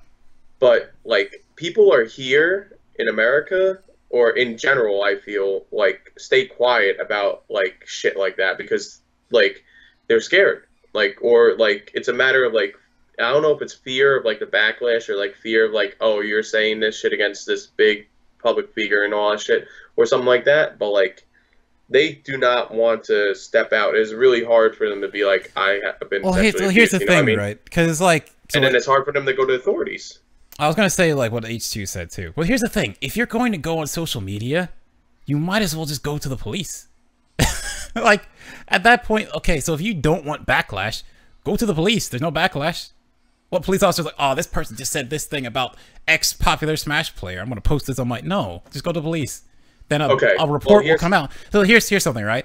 There's also in Smash. So a Melee player named the Shizwiz, who was like... Oh, I remember. I know what this is. Yeah. He got arrested. I can't remember what for. Yeah, he got arrested. Remember how? Yeah, no, it was a while. It was years back. He got arrested. How people knew about it? There was a report that came out. Like, there was no, like, oh, this person... I mean, he probably didn't do it to another Smasher, but he got arrested for something. I don't remember what, so I'm going to say it. But the other thing I was going to say is, like, what H2 mentioned, I forgot the time. So that happened to Foe. Also happened to Ally and Larry. So Larry Lair and Ally the Mario. Yeah. A girl Ally was... I don't know if they were dating or whatever, but someone he knew who was doing stuff, like, he took his old tag, Ally or not Ally, and was making these little cat things, was saying that he was abusing her. Larry knew about it and just let it happen. Accused both of them. Bunch of people in the scene started dragging him immediately. Then it turns out, apparently it wasn't as serious, and she was making stuff up and just like took both of them into this thing and tried to ruin their careers. And now they're both still playing, going to tournaments because it just blew over and nothing happened with it. So it's just like, I really want to point out the precedence that if you just take this to Twitter, yes, some people, the victim will get, there will be some victim blaming because sometimes people are just lying because they're bitter. Like, they're bitter. Salty hoes. Yeah. They're angry. Not even always. But like, they're bitter. Hoes. They're angry. They want to get back at you. And they really know that if I say this shit about your career, you're done. And like, so that's why it's dangerous to just go to Twitter with all this stuff when you could just, if it's that serious, like sexual assault or any of that stuff, go to the police. But like, that brings me back to the point of like obviously they're scared and all that shit, and like they're not scared. They like, I guess when it's that serious, like I don't know, man. Oh, but like here's my thing, right? Like things of a victim, it's just like completely different because I'll never understand it. But like there's a bunch of women. I mean, you know, like there are some people who just stay quiet, then there's some people who fake it, like the girl from the college football, whatever case. But like the people who do come forth about it, like they're very like they must have had like enough like support to go up and do that shit. It probably takes a lot of time. It could be years for someone to say something about it. Exactly, and like it's not even like I'd rather. I just want to see like truthful shit like come out to the forefront. I don't want to see like this freaking like, oh, he said she said bullshit. I don't want. So you want, if an issue arises that's not like illegal, just to bring it up so it doesn't happen, or that people know about it, it doesn't happen again. Kinda, yeah. I don't want it to be like, yeah, it's kind of something like that. I don't know how I'm trying to like word it out right. I'll figure it out later. Yeah, but no, I get what you're saying though. Like, yeah. You understand, like you gotta alert the authorities if it's bad. But if it's like not bad, but it's bad enough that people should know, or the person doesn't feel comfortable, or they feel like they're not safe being around the other person, then you want them to be able to say something about it. Yeah, just let us know. Like there's points where it's just like I don't know, man. You know exactly what I'm trying to say. I could feel it. So if you need to expand on it, go further because I have other shit I want to talk about. No, that was a good discussion. Okay, what else? Yeah. No, but like real talk. Well, just like anyone out there, if there's something like afoot and something happened to you, and it's like real, it's for real, not for play kind of shit. Like the shit that's actually like happened to you. Go to fuck the police, please. Don't sit there and like bottle that shit up because it will eat you alive. Trust me. Well, actually, don't trust me because I haven't been through it. I can tell you something a little different, right? So I won't go into the full story. It'll take too long. But someone I knew in a chat who got removed, I had to explain the backstory for it. So there was two people in the chat. There's a girl and a guy who liked the girl. There's an old chat of mine. And like the guy, so he likes the girl, but he thought the guy she liked another guy who lives in England. So he's like, oh, I'll buy her a ticket to go see you. That's a nice thing to do. Well, he starts asking, oh, what's your address to send it to her? But she's like, why are you asking for this? And got creeped out and got her removed because, like, you know, it's a little invasion of privacy kind of thing. Yeah. And so, like, I was trying to calm him down through that stuff. He, like, explained the situation to me. Then, like, it kept going on, trying to talk to him, trying to calm him down. And he talks about, oh, you want this Robin thing? It's like, no, I don't really want that. And it's like, you got to save your money. He's like, people don't need money when they're dead. Alarms. Immediately. So, like, turns out he was trying to commit suicide. Because he was that depressed over that thing. Because, like, that happened. His parents were upset he spent that much money on something like that. He's alive now, but like All right, I was good. trying to deal with that. I was literally trying to deal with that myself, and that shit ate away at me. Like I was getting super stressed out about all this stuff that was going on, and it got to the point where like someone, and I was streaming, someone who knew him came to me and was like, "Oh, I was on a call with him. I heard something loud happen on this call, like that happened," and then he went dead silent. And then I see a tweet from him. It's like, "Hey, go in the hospital. Next time I'll do it right so it doesn't happen again." So I confronted him. It's like, "Yeah, I tried to make an attempt in my life," and it's like, "Okay, this is serious." So I went and reported it to the police. I had to find it. We don't get into that. I went and reported it to the police in my area to try to get the piece where he lives to get to him. And then I eventually was like, I can't do this anymore. So I went to the girl who was first offended because she was like a really close friend of mine. I didn't want her to feel hurt by it. So I thought I'd carry the burden. It's like, I can't do this. Went to her, told her what's going on. And she's like, okay, I'll talk to him about it. And they fixed the issue. He's still fine now. He popped in my stream the other day. So he's still fine now. But it's just like, good. I'm glad to hear. That kind of stuff, you just sometimes, not even the person who is hurting has to say something to someone. Sometimes if you know about it and you feel like you can help, sometimes getting help yourself is all you can do. All right. Yeah. That was kind of dark. Okay. Well, honestly, like how the Pokken community handles that shit, like we've helped like make sure people haven't done that shit. Like a majority of the time, unfortunately, we had some people that have. I think one, unfortunately. Yeah, but we've definitely helped a lot of other people with that. So yeah, that we're good on that. I feel, or we recognize that shit early and then we do something about it. Luckily. So either way, that is dark. You're right. We're gonna get to the next subject, which is a little bit lighter of a subject, but it's also like I want to see what your view on this shit is, because I've watched the Smash documentary, and I love the Smash documentary. This is like, that's why I got into Smash again. I'm not, like playing Smash. I mean, maybe I'll play Ultimate, but whatchamacallit, I've watched like, I like the history behind it. I like hearing like the players' views and like all the chronological things that happened to get Smash to the point at where it is now. And there was like individual player profiles of like someone, I forget who. I think it was like PC Chris or something, or maybe not even PC Chris. He was like a weird thing. But there was someone saying that they would money match the top players so that they could get like the good practice with the top players. Yeah, they'll play you seriously because for money. Yeah, for money. But like when you play someone for friendlies, like they may not even play that seriously and all that shit. How do you view someone trying to get better? Like the only way they could do that is through money matching. Okay, so yeah, I have an opinion on this. So like, I feel like it's a double-edged thing. There's two reasons for this. People will money match because they want a serious match, or they just want money. Or the other reason is people feel like sometimes that a good player will not play them unless they put money up. Right? It's a thought of like, oh, they're too good. They never want to bother with me. Yeah, they wouldn't bother. Yeah. So it's like, because like people have come to me and it's like, oh, you want a money match? No, we can just play. It's like, I just don't do money matches because I just never really liked them. Yeah. But if someone wants to play me, I'll always just play. And it's just a thing of people don't understand. Like, not that they don't understand. I get where people are coming from. But at the same time, sometimes you could just ask. Some people say yes. Some people just want to do money matches. So you gotta put the money up. But like, I feel like that's not the only way, but it's a way to do it. It's a way to do it. Now, there's been a couple of perspectives. Like I've been through a lot of the quote unquote money match kind of things where I kind of got a feel of like the perspectives of money matches are. So the first couple of weeks I went to HBA, which was the first time I was out for Pokken, like playing it competitively offline. Mm-hmm. There was a player named Cloud. Cloud was the Charizard back in the day. People, like, I don't know. Like, it's pretty weird, but a lot of people know him. Even the newer people know him. And it's like Cloud traveled to so much stuff. Like, traveled to you saw him many a lot. I know. So it was like really cool. He's doing other shit now. I think TCG. I think, but Cloud, freaking, I was like money matching Whitey White almost after every single Pokken tournament bracket we had, because it was just like, it was fun and like it was an easy way for me to get money, even though sometimes I let him win. Oh no, I never let him win a money match.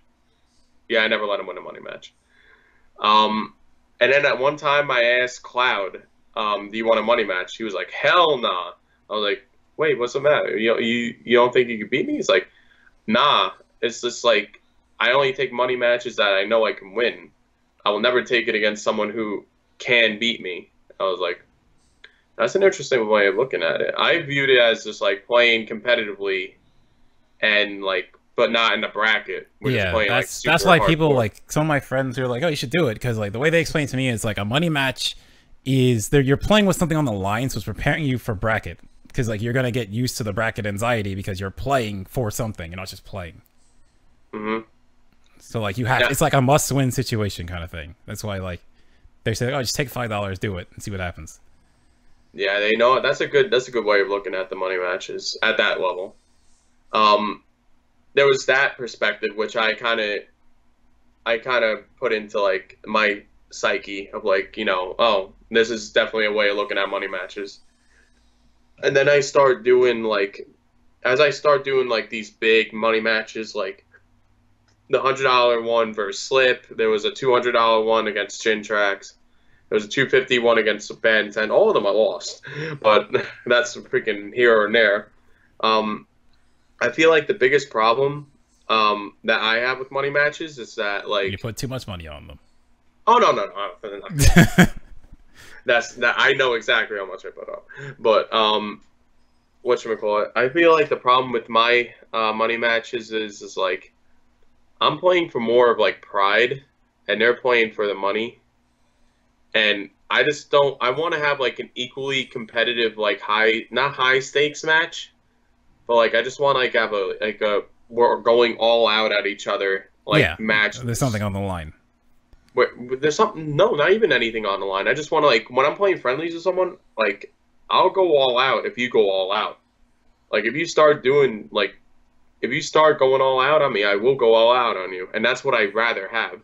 I rather like have those competitive, like I rather have that money match feel in a match that's just like a friendly, but like I'm playing you as if like I was playing you in grand finals. Yeah. I want to have like that much like state, like that mental like tension, like in a friendly match. And the only way you could get that these days is money, Yeah. and I hate that because like that kind of like puts a dimmer on me because I like to play for pride. I'm a glory hog kind of shit. You know what I mean? Like I I really like the fact that I could like I I talk hubris, but whatever. Freaking, I like to have the fact that I could stand above you and say, "Today I was a better player," and you can only do that through money matches. And I'm like, that's some bullshit I mean, because what happened when there's no money on the line and we're just so playing okay. So friendly? like here's You know the what I mean? danger, right? Because if everyone just plays friendlies, right, and it's just like, oh, because you had two sides, right? People play friendlies, don't take them seriously. And there's people that take friendlies so super seriously they beat you in a Wi-Fi set. 2 weeks later, it's like, ah, yeah, I beat that guy online. He's not that good. Mm-hmm. So it's like, that's like the danger if everyone takes friendly seriously. 'Cause sometimes you just play a friendly, you're just playing. You're playing, you're trying things because it's not serious. And then if the other guy you're playing is like, yeah, you're shit. So you're winning and you're not trying things, and they just go like, especially if you have a name like you. If someone beats you in a friendly and they know who you are, like let's take you out of Pokken. Let's put you in Smash. Say you were as good as Pokken as you were in Smash, right? If you play a friendly with someone and they beat you, they post it on their Twitter. It's going up on their Discord. Well, funny, really funny you should say that. I'm gonna send you something because that's the thing. I was playing like kind of dead serious with this dude. His name is Denick, sorry, Hmm? Denick. Yeah, send He's a it Smash player. through Discord. Yeah, I'll send it through Discord. I was playing dead serious with him. Wow, Ash, you're finally following me on Twitter. Um, freaking whatchamacallit, where are you at? Where is he at? Where's him at? Oh my god. Alright, either way, like I'll get to the thing later, but he posted up on Twitter because I was like, we played friendlies after the whole entire thing was said and done.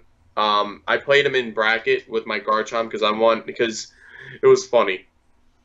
Like it felt like, oh, I'm a pop star, I'm kind of famous kind of moment. The new dude, Denick, came in and was saying hi to everybody.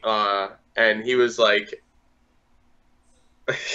he came up to me, and I came up to him, and I was like, "Hi, how you doing, boss? My name's Rokso." Well, or like Anthony, or like, just gamer tag thing. I didn't know if he was like in a competitive scene or not, where they use tags, or if this was his first time. Mm-hmm. So I introduced myself as my gamer tag and my real name, so that I get acquainted with like a human being, and not just like, oh, my real name's Rokso. So I was like Rokso or Anthony, whatever. He's like, "Oh, you're that pro player, right? That Garchomp?" Everybody in the room just looked at me and started shitting on me, and I was just like, I feel like a pop star, but like, boy, please don't do that. It was so like surreal. But all right, so we played friendly. I played him in bracket. I beat him 2-1, 2-0 with my Garchomp. He played Lucario. He wasn't that bad. He had like good fundamentals. He went 1-2 that day. So I played him after Lucario Dittos, and he beat me. He got a game off me, and that dude goes right onto. He starts like writing the tweet and like taking a screenshot of it, and he was like looking at me jokingly, saying like, "Yeah, I'll put this on Twitter, saying nah, I beat Rokso in the friendlies. Ask me anything," and I was like, he was like, "I'm gonna tag you in it too," and I was like, "Yo, that's fucking hysterical, boss. Go ahead. I don't mind." He was like, "Are you sure?" I was like, "Yeah, I don't mind. Go ahead." And he did, and I commented on it because someone commented on it saying like, "Oh, you shouldn't really at people when you just beat them, no matter if they're good or not." And I was like, "Nah, it's good. I told them to." And then the person was like, "But still," but like that was the thing. Like you said, like once they beat you in a friendly, like they'll go and say, "Oh, I beat this guy." But like sometimes it's just like, I mean, see, like, I'm not perfect. I don't do it for that's just, tournaments. I don't do that for friendlies. But if I get in tournament sets, I have some good ass tournament sets. So I remember those. But like friendlies, yeah. Like some people take it a little too. Like if it happens in a friendly, if I'm trying to learn a matchup in a friendly, I'll talk about, oh yeah, this kind of stuff in friendlies. Like they did this, I was doing this, or talk about how the friendly went. But yeah, you don't go and just like, I don't know. It's just like people want whatever. Like we live in an age where people want their fame, their success, whatever they like. Everyone wants to become. So I gotta go to Smash again. I gotta keep doing this. But like, nah, dude, everyone like, wants Smash to come. Definitely, yeah. Everyone wants to be a top player. Everyone wants to be on the PGR. Everyone wants to be internet, Twitch, YouTube famous. So it's like it kills me with Ultimate when it's coming out and people are like, "Yeah, just pick a top tier." It's like, okay, what about just playing the game? Play who you like. And just let it go. Nah, pick a top tier. I want to be new top player when you're shit at the game. So you picking a top tier doesn't really matter. Like, that's pretty heavy. That's like sometimes how I feel. It's just like, okay, player over here who plays like ass picking up X top tier doesn't mean he's going to beat zero. You get what I mean? Yeah, I know. So it's like, I hate when people just go into a game and think like, oh, I'm just going to play the best character possible. Like, some people, they do that. That's just what their fun is. Do you? But if you're doing that with like your aspirations to be the best and like you're not putting the time in to get there on top of your good character, then like you can't then turn around and try to mock someone who plays the character they want to play.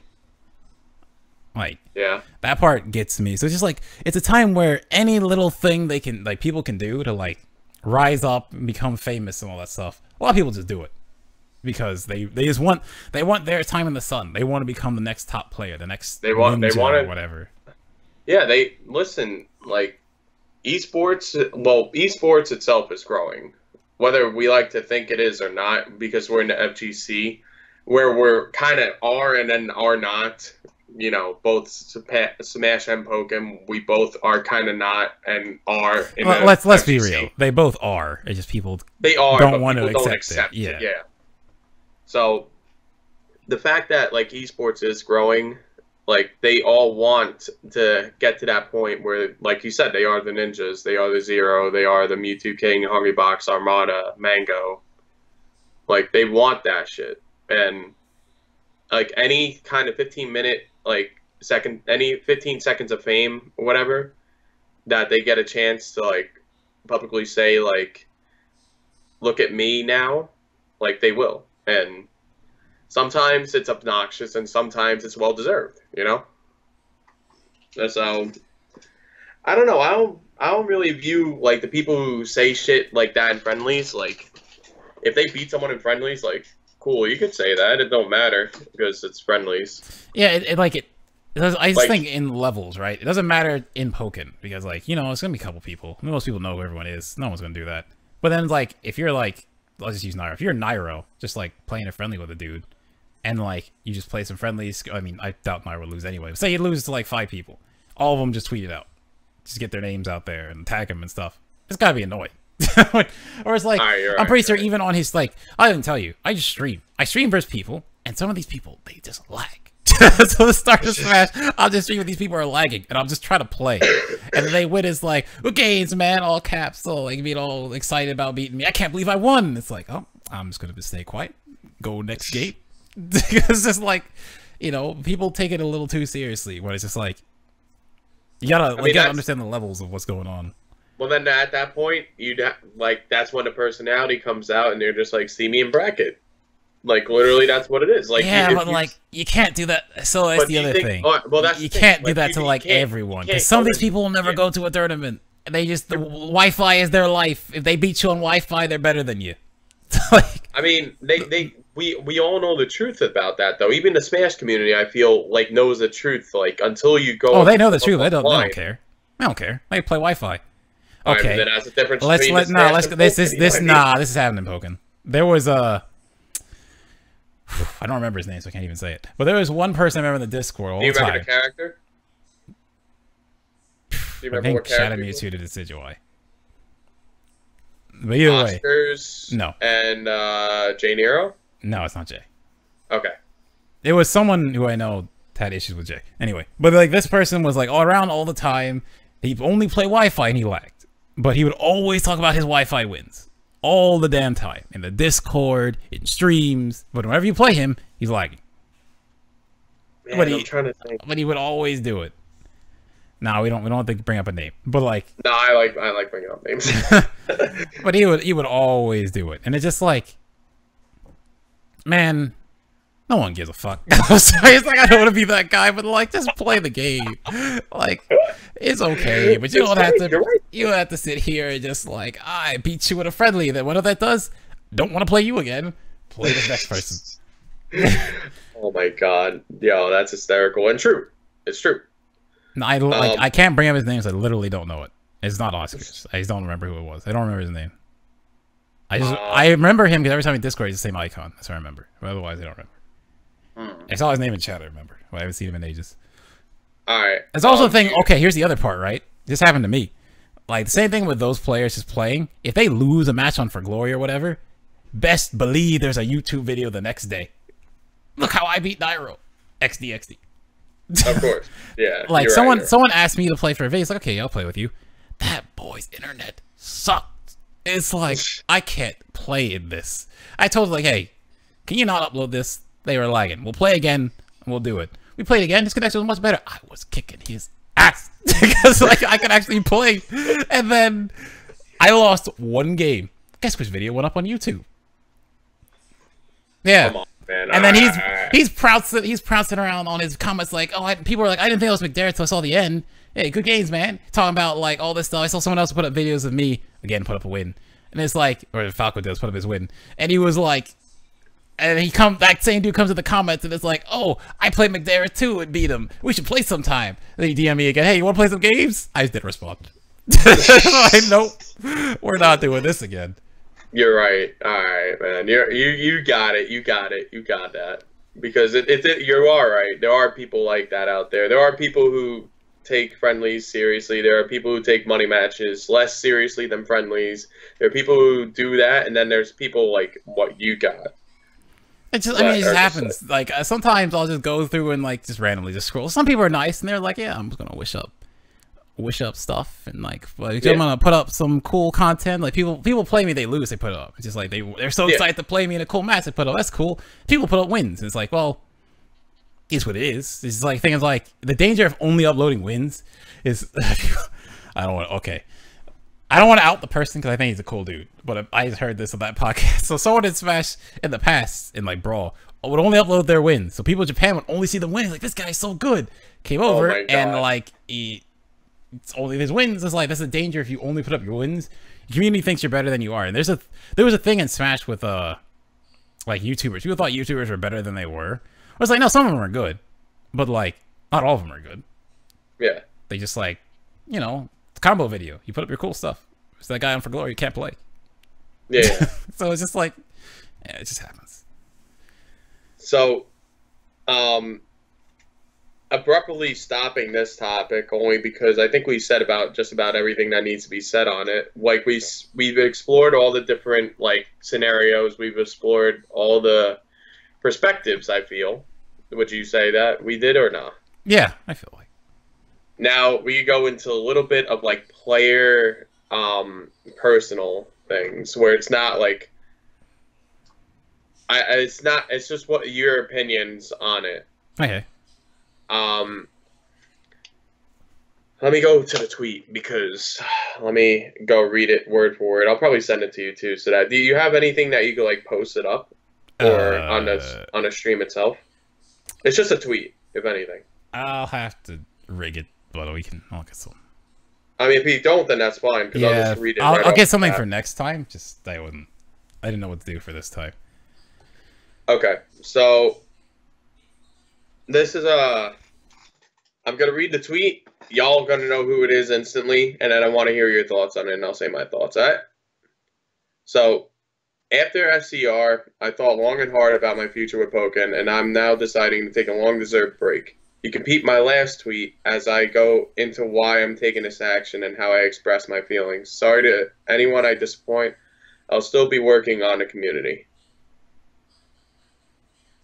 That was Alistair. Oh, wait, what? Yeah. That was Alistair? That was Alistair. Alistair's taking a break? Mm-hmm. Oh, okay. You're like, I saw someone taking a break. I'm like, who is this? I was like, SCR? Ed? Alistair. Holy shit. That's now let's go into this. What do you think? Do you think there's going to be any sort of ramifications of that? Because what he's saying in that tweet is that he's going to be working on a community, but he's just going to take a long break. He's going to take a step down from competitive. Yes. Now, what do you think that kind of...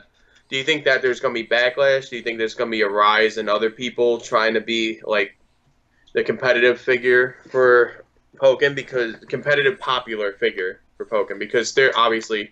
Twixie, thanks a lot. Like, the top 10 or top 5. My dad, you really threw a fucking curveball. I was like, I wonder who... You brought this up before. I was like, yeah, we want to talk about this. I'm like, I wonder who it could be. I did not think it would be Alistair. Yeah. So... Like, we have, like, those competitive faces, but they're not as popular as Alistair, obviously. He's Mr. Pokken. So what do you think of the ramifications? No, but, like, at the same time, because of that position, it's got to be doubly... Because, like, he's always been competitive first, I feel like. And all the other stuff second. So, like, it's doubly hard when he's not tearing it up, right? Because not only is he, like... He himself is like, damn, I can do better than this. But at the top of that, there's... Everyone else who knows him is like, wait, why are you winning? Why didn't I see you? Kind of stuff, you know? So, like, okay, so, like, you mentioned Armada. How Armada, like, you said Armada is Melee. We know Armada just retired from Melee singles. Just retired, yep. So, like, is that going to deal a blow to Melee? I think kind of a bit, but then you think if everyone else is still there. So it's like, yeah, him not being in tournaments hurts. Him taking a break still hurts. But he hasn't said, like, yeah, I'm just done. He's like... I feel like he's probably at a point where maybe he just wants more time to figure stuff out. Because, like, yeah, it doesn't. I'm trying to figure out how to say this because I was gonna say it doesn't really work, right? I was gonna tie it back like you can't really do Pokken full time right now, kind of thing. Like, no, it's just not there. You really can't. It's so, like, the money isn't there. So it makes sense if he just wants to, like, he's traveling a lot or whatever, and having to play a lot to keep up with people because, like. You mean, you know, you gotta. So maybe he just wants more time to just focus on real life, what's going on. Maybe something happened, just came back from Church Japan, wants some time to take a break. Maybe he'll still be... Because, like, right now, even right now... literally, after Worlds, that was literally... SCR was literally as the second he came back from Kanto. Like, it was Worlds, then 2 days later, because he left earlier, then Worlds, then on Tuesday, he went to Japan, and then... That Monday, Now Monday he came home, Tuesday he worked, and then SER was that weekend. Like Mm. he was literally like compiled three big ass events into one, and I feel like that just like overwhelmed him to the Yeah, I point feel like he had to he kind like of just wants some time off, and it's fine. It's kind of fine. Like, see, here's the other thing. Like you said, like you mentioned, does it really have to be said? Maybe not, because right now in Pokken, there is so much of a break in tournaments. I feel like until Destiny, there's nothing like really big where you're expected to really go to it, and like I don't even think he really goes to NEC anyway. So like, if he goes to Destiny, that was like one in the span of months. So if he announces it now, not really a bad thing. yeah. So it's just like, But he didn't specify how long he'd be taking a break. You know what I mean? He said just a long break. So I don't even know what that means now. yeah, but like, and like, I want to say the other part of it is because it's Alistair. Like, if you just don't see him going to stuff, people definitely ask him like, you know, where were you at? Didn't see you at this event, kind of stuff. So him saying it, letting people know, and it's still saying like, I still want to be in the community, is still healthy, kind of thing. Yeah. Because like, I'm sure he'll be working like making if he does make Thalia Beach too, or if he does like another thing. Like I know he's definitely gonna be helping set up like connections, the right connections with SCR, NCR, or any other West Coast events. So I'm sure he'll be into that. But what do you think of like community standpoint? Like, how do you think it's gonna affect the community? Because I don't know. According to this chat, from what I'm seeing, a lot of people didn't know this shit either. Which I'm yeah, happy, but I'm also not happy because I y'all should know this. it was a tweet.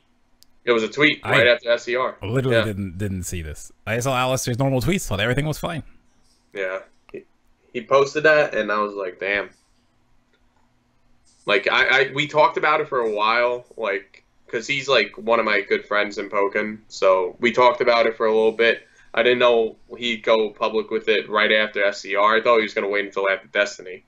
But, yeah, he is Nah, taking because I think the danger of after Destiny is the break could be just done. Because like I said, after Destiny, what, like, yeah, there's other events, but like for someone like Alistair, he lives on the West Coast, so he has to travel by plane to most things. Like, yeah.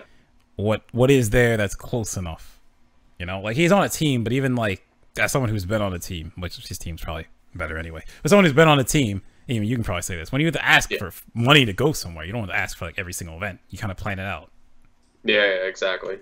So like, no, it makes sense, and that's the other part. He's on a team, so like he's got to say something. He probably told his team first, and he's got to say something about it because he's also sponsored. So it's like, yeah. So I don't know how his team's gonna. Hopefully, his team will still keep him because. No, like, I think Alistair's done really well by them. I highly doubt that he'll get dropped over something like this. Yeah. I'm pretty sure he won't either. I'm pretty sure he won't get dropped. But yeah, that's definitely something I wanted to bring up here. Because... So yeah, so I was gonna talk. So go ahead. I thought you were gonna mention Gorson. Oh, well, when you first brought this up. Well, Gorson, on the other hand, I could totally understand that situation where like there's literally nothing around him. It's literally only online. Like I feel like a big part of community is socializing, and I'm not just talking about socializing like online. Yeah, in like person, human to human interaction is a big part. And when you don't get that shit, it kind of weighs you down, being like, oh, the only time I get to see my friends is when I'm at a Pokken tournament. And since I'm all the way in Europe, I'm in Italy, there's not really that many Pokken tournaments to go to. Like, that shit weighs you down hard. And I can see that shit happening with Alice's mentality on it, because, like, in Tri-State, I don't have these feelings. First off, like, straight up, I'm not going anywhere in Pokken. Like, unless I drop somewhere dead, I ain't going anywhere with Pokken. It's staying with me for the rest of my life, but a big part of that is because, like, Tri-State is, like, it's not local. Like, I have to drive, like, an hour to get to, like, where I have to go. But once I'm there, I am enjoying, I'm having fun with all my friends. And, like, we're playing the game that we love, and we're just, like, making each other better. We're just cracking jokes here and there and all that shit.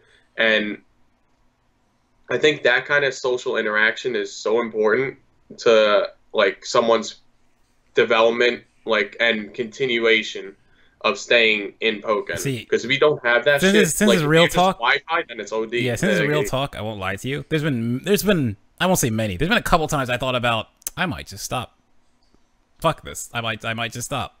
But then I go to a tournament and like all those feelings of like problems with the game itself, because it just get jaded sometimes. It happens. Yeah. Problems with the game itself, dealing with people online, Wi-Fi being shit. Go to a tournament, meet all these people, hang out, and it's like, this community is great. I want to help more. Goes away. So like, no, I understand that. Like that, like you need like being with people is what makes Pokken what it is, more so than just online interactions. Exactly. Like we're talking online right now, but like if we were talking in person, like we're doing this right now. We're talking online. We're not like human to human kind of shit, but we're like right here. You know what I mean? If we were doing this like every single time everywhere else, like it would make us like want to stay in Pokken a lot more than like, you know, what the situation with Gorson and Alistair, where they're like completely so far away from like anything Pokken related. Well, Alistair's near his local, he has a local, but Gorson literally has online. Yeah, online and like he has to one travel. person. Yeah, he has to travel. Like that's super ridiculous, I feel, and that's why like I'm so grateful to be part of Tri-State because like I'm pretty close with them, and like we have a plethora of tournaments. Yeah, there's so a it's lot of not stuff like, in Tri-State that you can go to and meet up with people. Exactly. So that's just my take on it, and hopefully Alistair won't stay out of the competitive scene that long. Might not be that long. You never know. You could just find something that just like rejuvenates him and just comes right back in. I feel like character. I don't even know. Honestly, see, part of me is like, I don't know what's gonna happen. Then they just did a random patch, so like someone's they still did working on it. They did a little bullshit patch. No, all right. Did I talk about it with you? I don't think so. But like, Alistair was telling me a story like before when he met Hoshino at where was it? Anaheim. He was talking to the development team, and the development team was really excited about Alistair, like asking him questions. And then when Alistair was like, "Where's Hoshino?" everybody kind of like just like looked down, was like sad. I was like, "Damn, what happened? Like, what's the moral of the story there?" And they were like, he was like, "Yeah, the development team really cares about this game a lot, and like they just want some recognition." You know, for like their hard work. Because Hoshino-san is the producer, but like he's like doing the face of it. Yeah, he isn't doing what the developers are doing, which are making the game like with this little patch. You think it's a little patch, but they put the time and effort into like making that patch. Yeah, to make but this that's like more. I get that, but that's like with everything. Like you think about Smash. Sakurai is like the head of it because he's the person who's made the game, made all the games. And he's always been the person behind a lot of like not even a lot of most of the decisions, if not all of them. So everyone talks about Sakurai. You don't really think about the team behind him. This kind of it just kind of like happens. But at the same time, it's like Hoshino, I thought, moved to Soul Calibur 6 as like lead producer because like Pokken's done. Besides like coming back for like DLC or something, you don't really need him there to do bug fix patches. Yeah. I heard from multiple people that Hoshino really cares about Pokken. I can tell you he does. Remember when we did the picture at Worlds? Yeah. All on the stage? They made an announcement for it. He heard the announcement was headed over. We already finished the picture. But I saw him walking to the stage wanting to join us, and he realized we were done. He's like, oh, and just kind of looked sad and walked away. So like, oh, if we knew! Yeah, so like, he definitely cares about the game. It's just like, in a business sense, you know, you gotta make the next thing for the company you work for. So I'm not saying like, he's screw Pokken, moved on. It's just like, you know, new game to work on. Because like, if he didn't care, he wouldn't go to like Worlds anymore. He's like, well, whatever, send an intern or whatever. He wouldn't have made that Aegislash patch right before Worlds. Like, it's crazy. Like, he goes to Worlds. He wanted to be in that picture, and like, I saw him just playing friendlies with people the last day. He was just sitting there playing. Like, yeah, he was playing friendlies with the guy, whatchamacallit guy, the guy with the and the setups and all that shit. I forgot his name. Oh man, I have his card, I think, somewhere. But yeah. Oh, you know what? I could probably ask him for setups for Destiny, because what I need for Destiny is monitors and like probably get that through other people, but that's off topic. But yeah, Hoshino cares about us, cares about Pokken. Just that he's working on other shit. Development team's godlike. They need more recognition.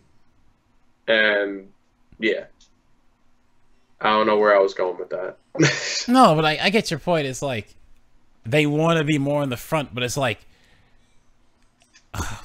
it's. I'm not gonna lie. It feels like the same thing with Pokken itself. What do we hear from them? I mean, we don't see them. Maybe just like the culture thing of how development works. You kind of just let the producer be the head of it. But like, if I see the producer, he's saying things and stuff, then how am I supposed to know about the development team behind him if none of them are like out there doing like, something or tweeting something or making it known who they are, right? Yeah, you're right. Yeah. It's like that's the thing. Like people like Alistair, like the inner circle will know who they are, but like general person in Pokken's not gonna know. So yeah, I didn't know. Also, okay, so here's another thing. So with Alistair's departure from competitive Pokken, what do you think? If he decides to take an actual break from Pokken and not do anything community-wise either, like totally just like go ice cold for a little while, do you think that? So, all right, I want to bring this back to Smash, obviously, because it's a good comparison. When Ken basically retired or like did whatever, he retired, I think, right? Yeah. After MLG. Yeah.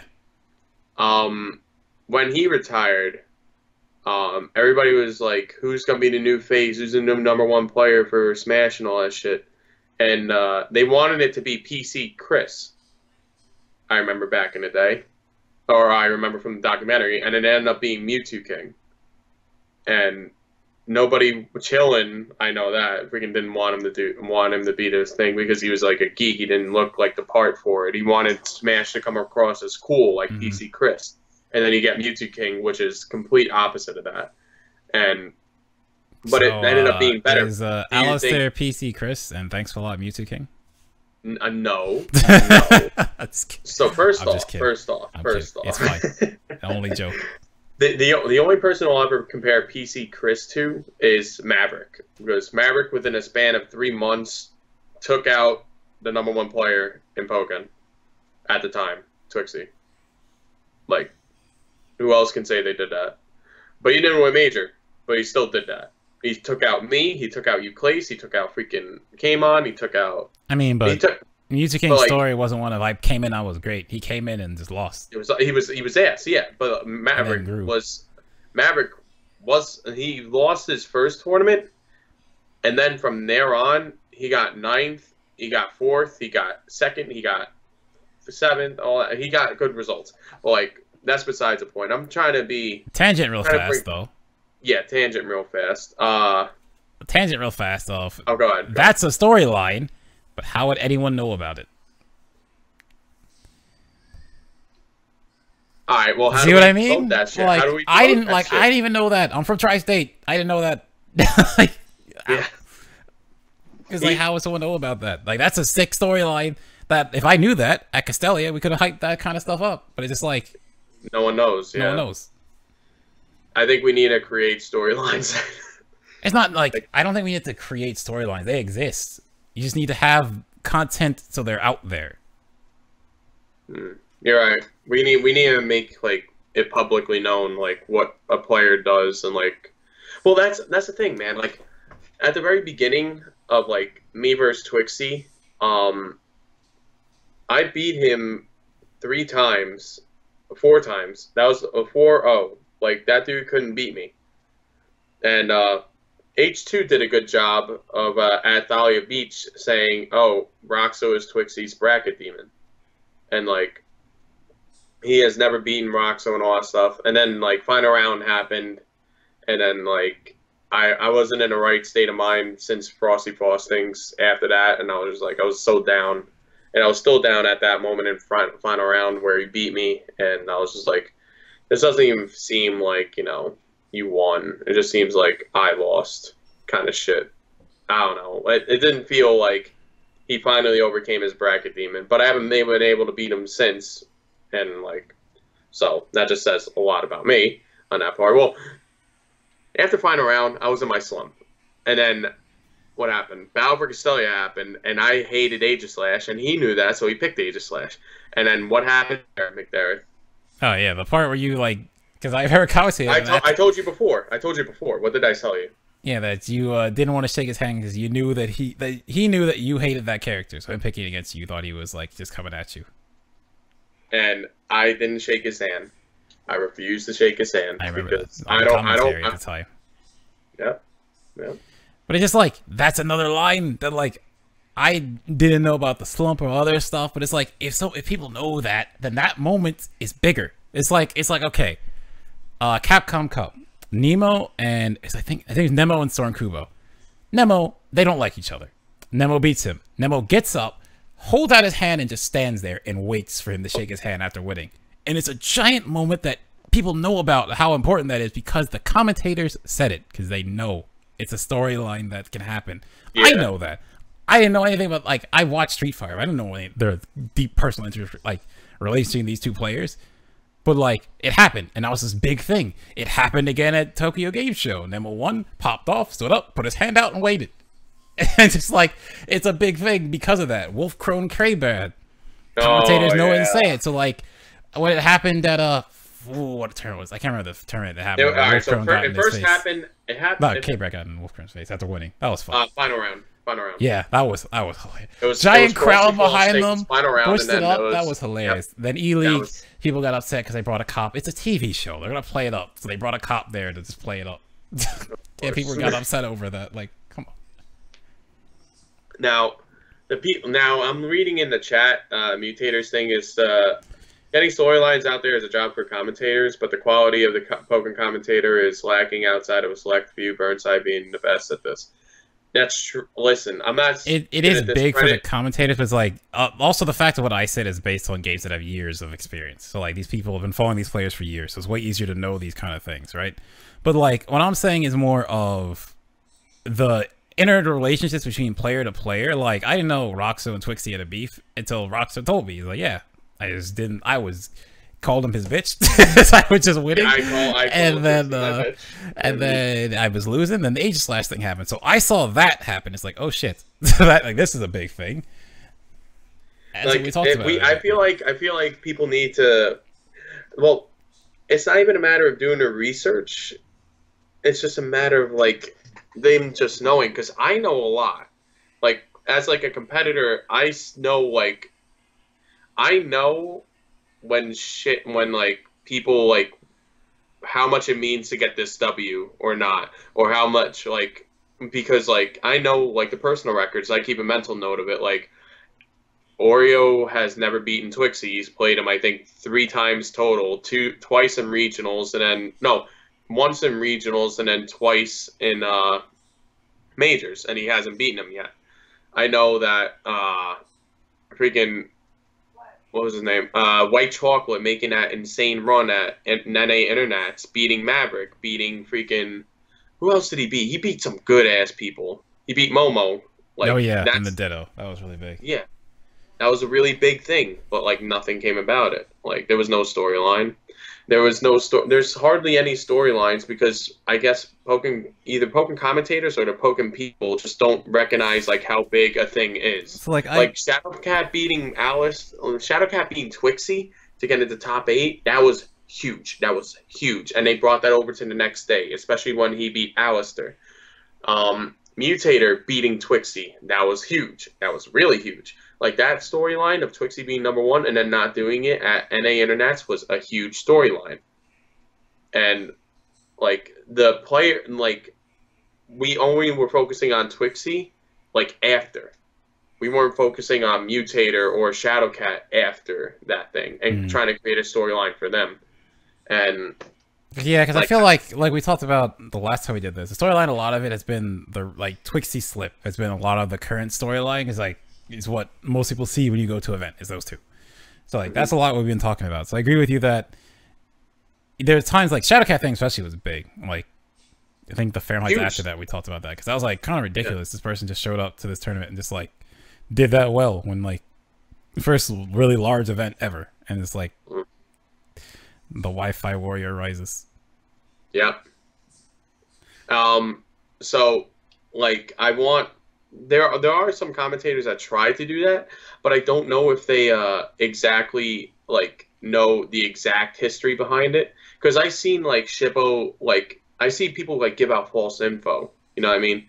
Like I remember back in Apex, Shippo tried to portray the storyline of me always beating Madluck, when at the very beginning that was the case, but then Madluck and HBA was like making it back and like getting wins on me, and then Madluck 3-0s me at Apex, and I was like, yep, that's exactly how it kind of figured out it would play out and shit. And that was an okay storyline. We don't get anything after that though, but it don't really matter. It's just a fact of like, if you're spewing out false information, it doesn't look good.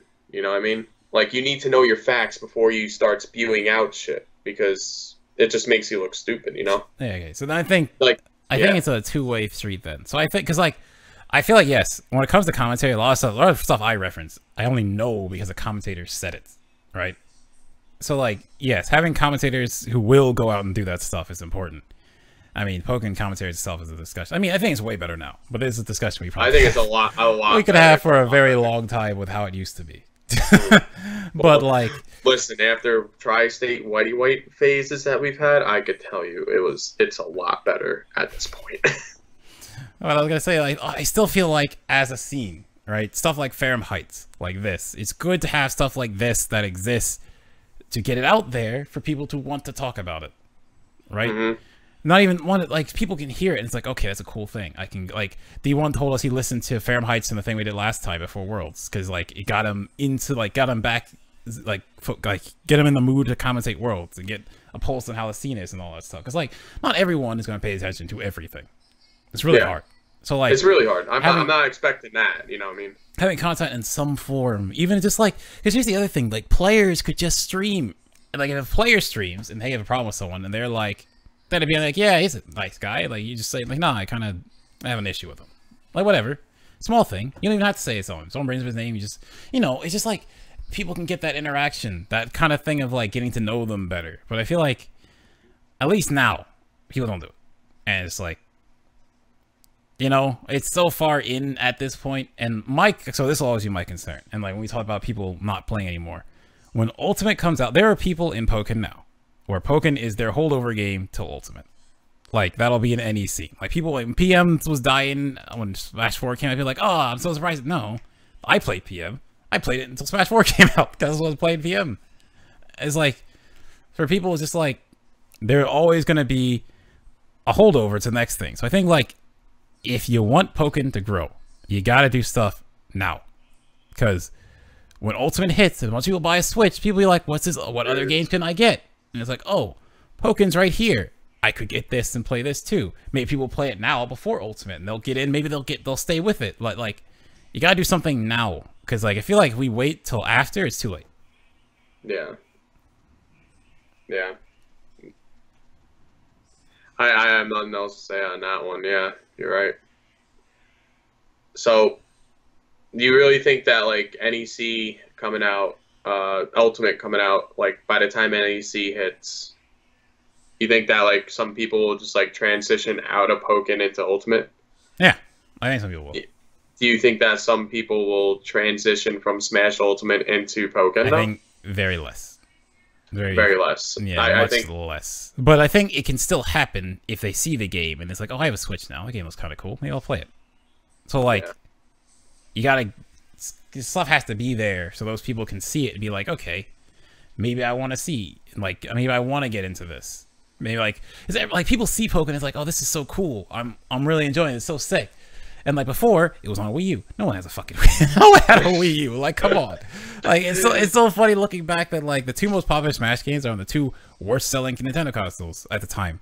Melee on GameCube, Smash 4 on Wii U. Both those consoles sold really badly. Now the Switch exists, which is killing it. Pokken's on the Switch as well now. Now a bunch of people are going to buy even more of them because Smash is coming out. Not everyone's going to stay with Smash.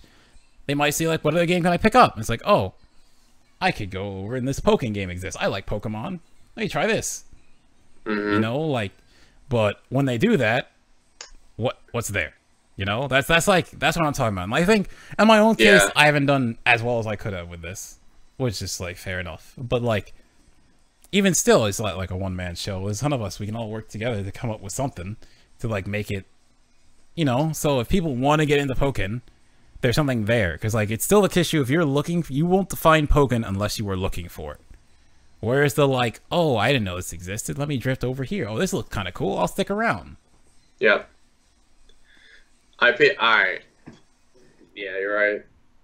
We need to get that YouTube content out there. I feel we definitely need some more personality-based things. We need to create a history where like people know like the history between players and shit, so that they get an idea of like how much a win like this means to someone and shit. I think we need that. I think that like is probably the most prominent thing. So it makes people understand exactly what they're looking at. You know what I mean? What do you think is the most important thing for the Pokemon community to do before Ultimate hits? Tier list. What you just tier list? Tier list. Oh man, all right. I'm gonna be real with you, right? You go you go to Google Trends, you search Pokken Tournament. The #1 result, I think it was #2 during Worlds because something else came up. #1 result is Pokken Tournament tier list. Doesn't exist. It's like, it's not gonna, every time I talk about this, it's not gonna hurt the game. No one's gonna be like, oh, I'm not gonna play this character because they're low on the tier. No. Like, people, like, it just exists so people who watch an event have something to relate to, right? So I can see this tier list, like I use this example. Say a Krogunk wins a tournament over, I don't know, like, fucking Aegislash. Krogunk wins. Like, someone who doesn't watch Pokken, why is this important? Like, why is this important? It's just like, oh, all these characters everyone can compete. It's fine to say that. All these characters are this, like, to me, when I hear, like, play who you like, doesn't matter. To me, that sounds like everyone's the same. So then, why is Krogunk winning tournament, solo Krogunk winning tournament over Aegislash a big deal at all? Yeah. When you look back in, like, Smash 4, like, one of the people's favorite sets, Su vs. Zero, why that's big is people didn't consider Lucario that good. Zero was the best in the world, went on a super streak, and here's this Lucario, reset in the bracket, game 5, almost wins the whole thing. So the storyline's big because the character who you don't see all the time, who you know isn't that popular, even if you didn't watch the game, you go and chat, people probably tell you about it, is about to beat the best player in the world. Like, it's a big thing because of that. But it's like, because every time I brought this up, there's a version to it. People are afraid that, oh, we put a tier list out, people aren't going to play certain characters. And it's like, that's not... No, yeah. That's not the only thing. You know what? Yeah, I feel like this definitely needs to get freaking buttoned down now before Smash Ultimate comes out. This definitely needs to fucking happen. I've talked about this with you, like, prior to the dig, like, the day after Fahrenheit, where we did the little mini dig, or whatever you want to call it. Freaking, we definitely did talk about this, and I did definitely agree with you on it. Now, the only issue I have with this is making it official within a Pokken community. That's the double-edged sword. That's gonna be the hard part. One way to go about it is, honestly, if anyone wanted to do this, you get easy clicks on the YouTube video. Someone could just make their own opinionated tier list and just put that out, because people are looking, like I said, people are looking for it. So you can just put that out there, have your opinions on it, which is also healthy. Like, Smash 4 didn't have an official one, but people made tier lists. They were discussed, stuff like that. No, Smash 4 did an official one. It was bad. I remember that. It was bad. I hated that. Well, Melee has an official one. Yeah, where Melee and Brawl had official ones that were, like, upheld. Everyone agreed with it. The Smash 4 one, there's so many characters in that game, and so many minute things, and everyone underrates characters they don't know anything about, so it's bad. But Pokken has the right amount where you can make a tier list, and people can agree on it, because there's not that many characters. Now here's the thing. You're going to have the controversial picks, like Chandelure and fucking Machamp, and, fucking, who else is, like, good? Gengar. You're gonna have the controversial freaking characters like those, whereas, like, wherever you put them on a tier list, someone's gonna disagree. Yeah, but then they're disagreeing, and that starts a discussion. You're right. But, like, it's also gonna come from, like, the big players. It's not gonna come from, like, you know... But that... It's not gonna come from, like, Schmo Joe from No, what I'm saying is, Okay, this is a good thing about tier lists, right? People are afraid you put out a tier list, people aren't going to play characters. But if you put out a tier list, someone doesn't agree, then they comment on it. People see that comment. You see what I'm getting at here? And then, like, they get some more people. Then other people can comment on it. And they can say, oh, I hate this. It's trash. They can quote it, retweet it. All their followers can see it. Maybe their followers all of them don't even play Pokken. Maybe they come check it out then. You see, like, it's a talking point that we don't have. Like, that's what I mean. It's like, people put out their tier list and, like, yeah, someone's going to see your tier list and, like, oh, this is bad. This is bad. This is bad. This is bad. And then, like, they'll comment on it. Maybe they'll quote it. Like, tier list will ask. They'll say whatever they want about it. But they're talking about it. You know? Yeah. Like, I think, like, if we do that, then we have to have, like, me and you agree that we need this, but I already know, like, some people will not want this. Yeah. Like, every time I bring it up, some people don't want it, because they're either afraid of, oh, people just won't play bad characters. You can name names. You can name names. This is a dig. Okay. This is a dig. Fine. The only... Fumu. Yeah. Because of Fumu in particular, it was like I brought it up. I was like, I'm afraid we put Blaziken too low. People won't want to play him. It's like, who's playing? It doesn't fucking matter. It's not a fucking point. The point is to make a tier list so that people understand what they're looking at. I was gonna say, who's even playing him now? Well, I mean, either way, Either way. Listen, I mean, Ray got top 4 at Summer Jam. That's some good shit. How many people were at Summer Jam? Hey, listen, there was oh yeah, Gano won I would say the wrong term. Canada Cup out of 9 people, and I keep hearing about this whenever I want to discuss the character. Listen, there was 26 people at Summer Jam, all right, and Soul Guitarist was there, and Flagger was there, and Euclase could have been there, but he's a little cuck, so they would have had like top tier competition, but Flagger won that shit. Good shit to Flagger. But yeah, but either way, but going back to the tier list, dude. Going back to the tier list, I don't fucking care. Freaking, the tier list needs to happen. What do you think that we could definitely, like, do, like, to persuade people to do this? We have to present points, do you think, or not? Honestly, I'm almost at the point. I'm just make your own damn tier list. It's just like... That's the thing. It's going to look like an opinionated tier list. Okay. Unless we, like, say, like, officially, this is the official Pokken tier list. At this point, I feel like I could just make a tier list, make it outrageous as possible. Put Blaziken in, like, F tier, right? And then maybe someone will be like, nah, we gotta correct this. You see what I mean? Because, like, until then, people are like, nah, we don't have to do it. Yeah. I see the chat saying F tier lists, and I'm just like, boy, you guys don't understand what tier lists actually do.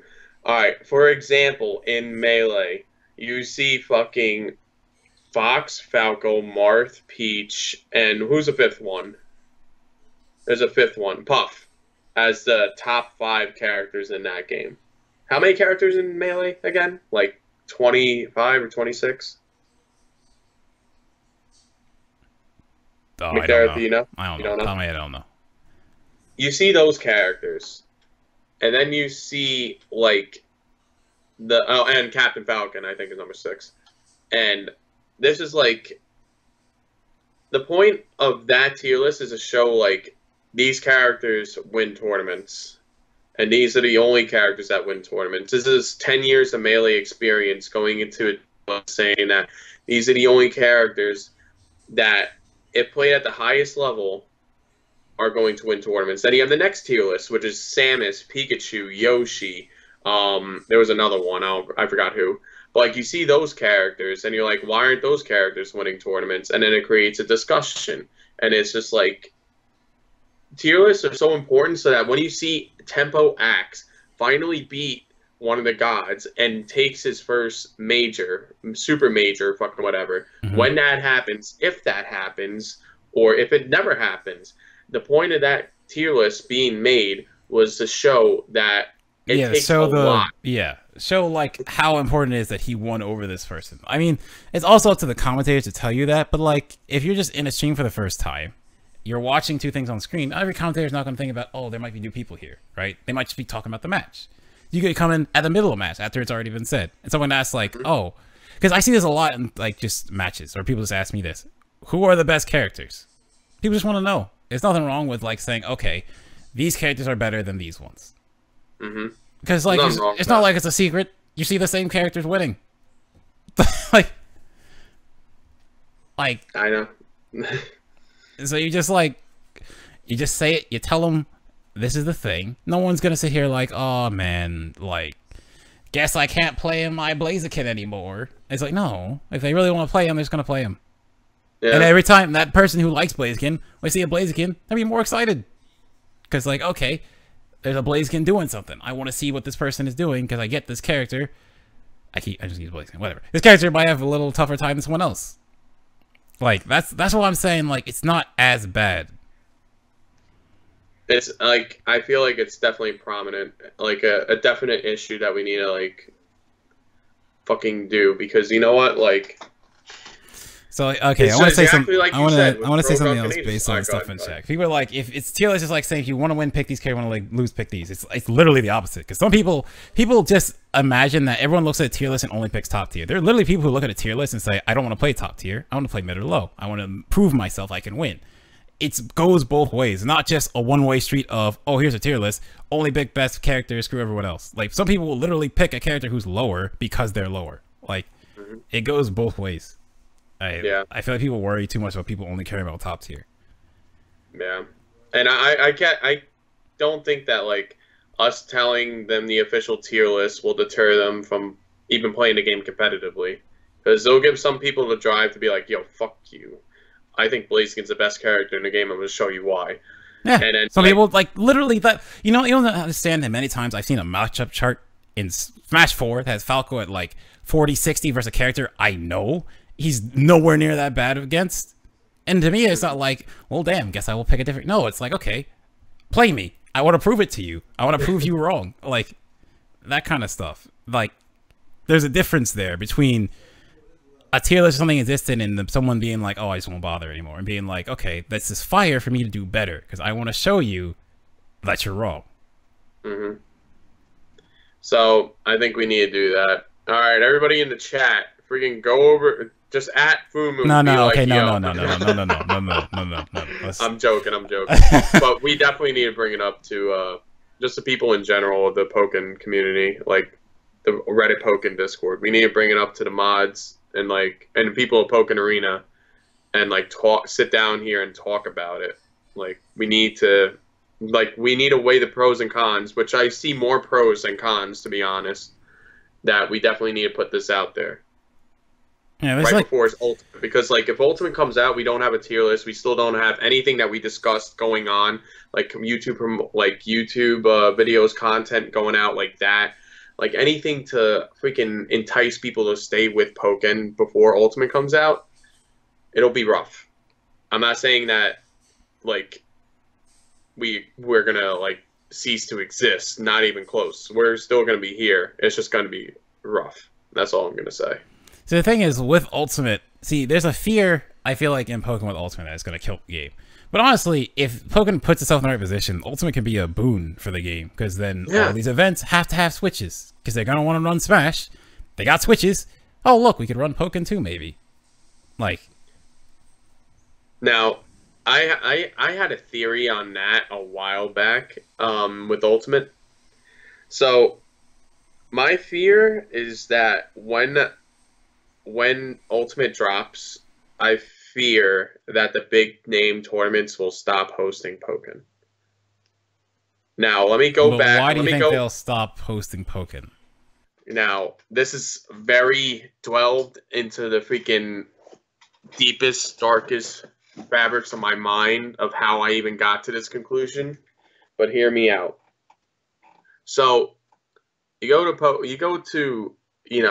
the tournament, and you see all the Wii U setups being taken up, and it's supposed to be Smash and freaking Pokken, right? You see a lot of the Wii U's. This is Wii U days. You see a lot of the Wii U's for Smash, and then you see 2 setups for Pokken, 4 setups if you're lucky, and then we have to have a 5th setup at the stream. When the Switch came out, we had the same amount. We had the same amount of switches. It was a bring your own system, but we had the same amount of monitors, same amount of setups. Now, Smash is going to be making them money. Pokken is going to garner some people, but most of the people are going to be there for Smash. And I feel like we're going to get overrun by Smash, like, at tournaments. I mean, because I'm not talking about, like, numbers-wise. I'm talking about, like, being treated equally-wise. Because you remember the drama behind all Wii U, like, Wii U Pokken versus Smash 4? It was literally, like, Smash people were like, oh, there's not enough Smash setups because Pokken's taking the spots. And then they're going to be like, the same thing's going to happen to us because we had this console differential where we had the Switch and then they had the Wii U. So therefore, we stayed separate. They weren't bitching. But now when freaking Smash comes to the Switch, they're going to continue to bitch that they don't have the freaking setups because fucking Pokken is here. And then it's going to freaking create a rift when the freaking, like, Ultimate is going to be huge. It's going to be huge. And that is why I think that it will overrun Pokken like that, like within the majors. I feel like majors will stop running Pokken when people don't show up for it. I feel like that's more the key than, because my thing is, like, the way I think about it is, if you have the Switches anyway, you take a couple of the Switches you ordered, you give, like, Pokken, we barely get 2 at events, so you give, like, which, the double issue is that Pokken needs 2 for 1 setup. So, like, you take some of the Switches you have ordered, you give some of them the Pokken, and then Pokken runs with what it has. But the trick, the issue about it is, and, like, this is like the Evo thing, right? Where I remember people were like, oh, we deserve to be on Evo. But it's like, you look at our events, we're getting like 46 people, and we're calling that a major, right? That's not Evo. So, like, my thing is, people will stop running Pokken when people stop showing up to Pokken. Because I think for us, right? So for us, I think about Big E. So with Big E, he runs it because every time we show up for Pokken, we make ourselves known. And, like, as he sees it, it's like, okay, these guys really care, so I'll keep running it. Even though he doesn't give us setups. We make our own setups. But either way, he keeps running it. Ultimate comes out. Now he's got to have some Switches. Now he's a reason to invest in Switches. Same with the Javeli. Javeli couldn't run Pokken last year because it's on the Switch. He couldn't think about, like, I gotta buy all these Switches. I gotta pay for these Switches for this one game. It doesn't make sense. He's gonna run Smash. So if Smash and Pokken are there, he's more reason to want to run both. Or, like, because now he'll have Switches for 2 games. So it's like, it's a thing of, I really feel like for Pokken to stop being at events, people will have to stop going. It's not even like growing. You just gotta, like, support it. Alright. I mean, I've been viewing that way of, like, of how Ultimate has a possibility of just, like, destroying us at, like, majors like that. Like, there's nothing wrong with, like, saying, screw this. Like, alright. My big thing about this entire, like, conversation, why I brought it up, is because I want to rely less on those major tournaments. Okay. So if you want to spin it that way, then there's a different way about this, because I agree with you. Yeah, but, like, that's the thing. That's, like, one of the reasons why I see, like, those majors. Like, that's the reason why I want to, like, stay away from those majors, because I feel like Ultimate can do that to us. I honestly feel like anything could do that. I feel like a major would be like, you know what? Don't feel like running this. And that's that. But it's like, to be honest, like, I'm glad you're doing Destiny, because that's something I've been wanting in Pokken for a long time. It's like, we need endemic stuff. Like, Pokken calls itself grassroots.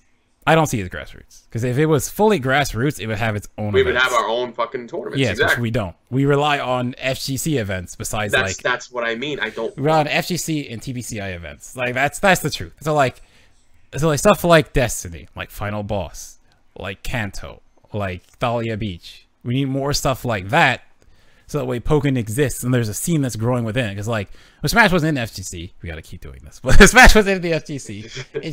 Smash had its own events. Like, Big E stopped running Wii U at some of his events because, like, they kept having the same weekend of the Smash events. Everyone went to the Smash event. Yeah. Like, that's exactly it.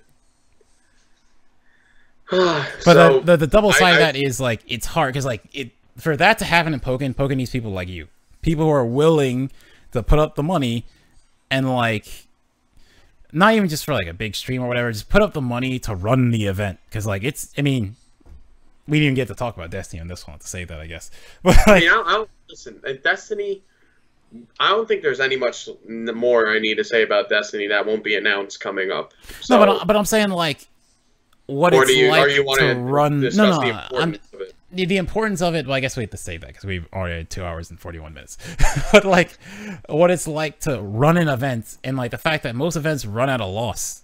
Like, I don't think people realize when you touch these tournaments, people aren't running tournaments and just making bank and just walk it off to the. No, like most of these events run at a loss. Like it's. Hey, where is it? Where is it? You want to see how much I have in my wallet right now? You want to see how much I have? I have nothing. I have nothing. There's nothing in that wallet. I am probably not, unless like the merch really sells, I am not even going to break even. But you know what? I do it because I love Pokken. Now I know for the next TOing event, for the next Destiny, or whatever, even if I decide to do one like half a year later from this, and then I'll hold Destiny as like the big event to do next year. Like, if I decide to throw an event together, like, when is it? November? December, January, February, March, April, May. Like, in May. If I decide to do one in May, like, I'll have the experience of knowing, like, what not to do, which is make this tournament 3 days, and then give people free food, and post it at a freaking less expensive venue. But, like, I'm not going to host it in some shithole, you know what I mean? I'm still going to host it at, like, a reputable place, just not freaking the Hilton, which is $300 a freaking night at a room, but I got it discounted for $150. Y'all should, oh no, for $100. For $100. Y'all should really, like, pick up on that. But,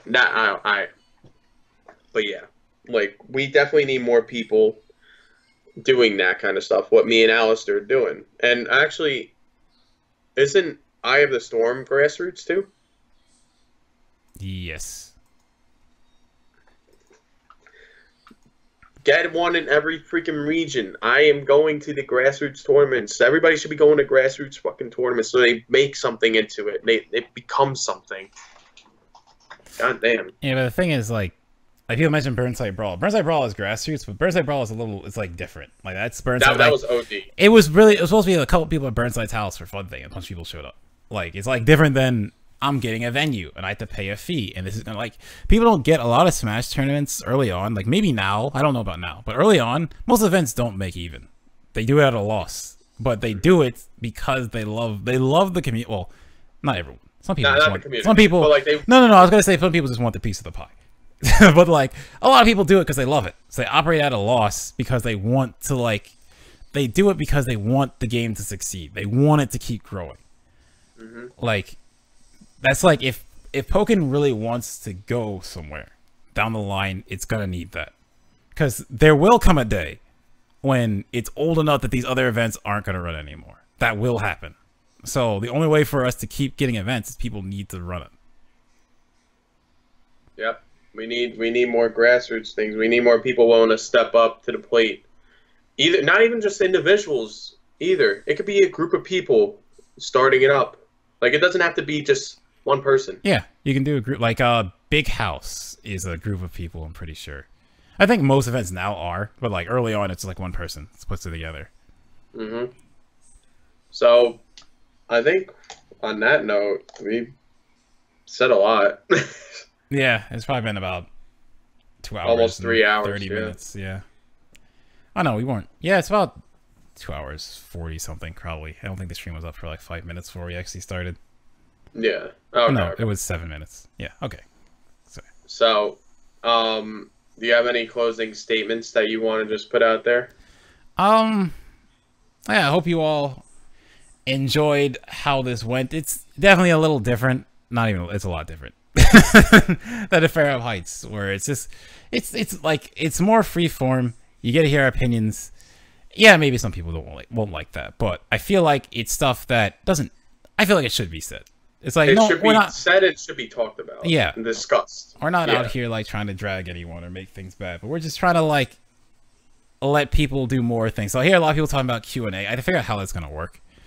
You just post it in create a Google Docs like an hour, like a day before, and then like let them fucking say whatever they want, like or like a hashtag on Twitter would probably be easier. And you can go through that. Yeah. But also just like. Someone mentioned the call-in segment, which wouldn't, honestly, for this kind of thing, it probably wouldn't be bad. I have to figure out how that even works. I mean, you just create a fucking screen on the bottom, and then, like... Nah, there wouldn't be a webcam. You just talk. Oh, Then we can do it through Discord? yeah, I'm thinking Discord. Yeah, then we could try it through Discord, yeah. Alright, we'll definitely work to improve this, but as of right now, it did pretty good. Look, who popped up. We had a topic about you earlier. It's fine. But yeah, this was good. So thank you guys for watching. Delete the VOD for Shofu Seas. Goodbye. Oh, I'm kidding. I'm kidding. But yeah, this was fun. I thought this was good. How often do you want to do these? Like, I'm content. Like, I mean, I'm content with, like, as many times as, like, I'm free and you're free. I don't care, really. We could do this weekly, we could do this bi-weekly, we could do this monthly. Let's try, like, bi-weekly, maybe. Bi-weekly sounds okay. Or, like, we'll try around bi-weekly. I want more than monthly, because I feel like this one is... We can do this is we could definitely get away with, like, a lot more on here and talk about a lot more than just, like, events that happen, like, every month or so. Or 3 months. So, yeah. I think we'll do it bi-weekly, if that's alright with you. Yeah, we'll start off bi-weekly. No real set date, just whatever, because work and stuff. Yeah. We'll find days. We'll find days. Alright. But if you don't have anything else to say, McDareth, then I think we're all good right now. I'll just be signing off, plugging McDareth's stream. Go sub to it if you haven't already. Go follow it if you haven't already. Like, what the fuck you doing? And then I would say follow us on Twitter and on Twitch if you want to, like, updates on, like, the dig. This will be going up on YouTube, on McDareth's YouTube most likely. It should be up later this week. There's a lot of stuff I'm trying to do, but it'll be up. Yeah, and on top of that, Alright, I'm gonna be shameless. Go to Destiny. Yeah, that's not being shameless. You can plug your event on the show you co-host. There's nothing wrong with that. Listen. I don't like promoting like this. Oh, trust me, I feel the same. But go ahead. But also on top of that, like, the 32 people most likely know about Destiny that are here anyway. No, but, wait, like, stop. Stop. Don't assume that. Just talk about it. You never. Okay, here's something I'm learning. Never assume that people know what you're going to discuss. You just discuss it. You discuss it if they know nothing, and if they know, they might learn something new. If they don't know, they learn something new. All right, fine. Well, Typhlosion, there's already a trailer for Destiny. There's 2 of them. Both of them are good. So Destiny is a Pokken that I am running out of my own pocket. Freaking costing me over $12,000 fucking dollars. But there's free food. There's going to be 18-foot ceiling, so you guys have enough air to, like, breathe. It's, like, you know, not claustrophobic. It's going to be held at a nice hotel with an amazing discount. There's going to be international people there. There's going to be, I want to save the announcements, but there's going to be some side games. Save them. There's going to be some side games. You got Smash, my man? Hell no. That's good. Should I? I mean, maybe I could work against Smash Ultimate there, but probably not. Okay, Ultimate, probably not, but Smash 4. Yeah, hey. But yeah, there's whatchamacallit. There's gonna be some side games and, like, some big names out there, so I think this is definitely a tournament that you don't want to miss. So if you guys if you're interested in free food on Sunday only on Sunday. If you guys are interested on free food, coming to see the Pokken community and seeing how amazing it is, go to Destiny. And that's all I gotta say. All right. So now Rokso has shamelessly destroyed the show with his plug. I'm kidding. So thank you guys for watching. Hope you enjoyed. So yeah, check us out. Our ats for Twitter are on the screen. So if you're interested or enjoy the conversations, you know, and give it a follow. Follow the stream for more. It'll be up on YouTube in this week or next. It should be this week, but if at latest next week. And we'll be talking about the next one. So if you have any feedback or anything, let us know on Twitter. You can comment on the video on YouTube. You can comment on the Twitch stream when it's going to end. But yeah, Twitter is probably the best way. We'll be around a little longer to see if you guys have any critiques, so that we could just, like, blow you up on Twitter real quick. Okay. So. So with that, thank you guys for watching, and hope we catch you guys in the next episode of I almost said Destiny. The Dig. Oh my god. Later. The Dig. See ya.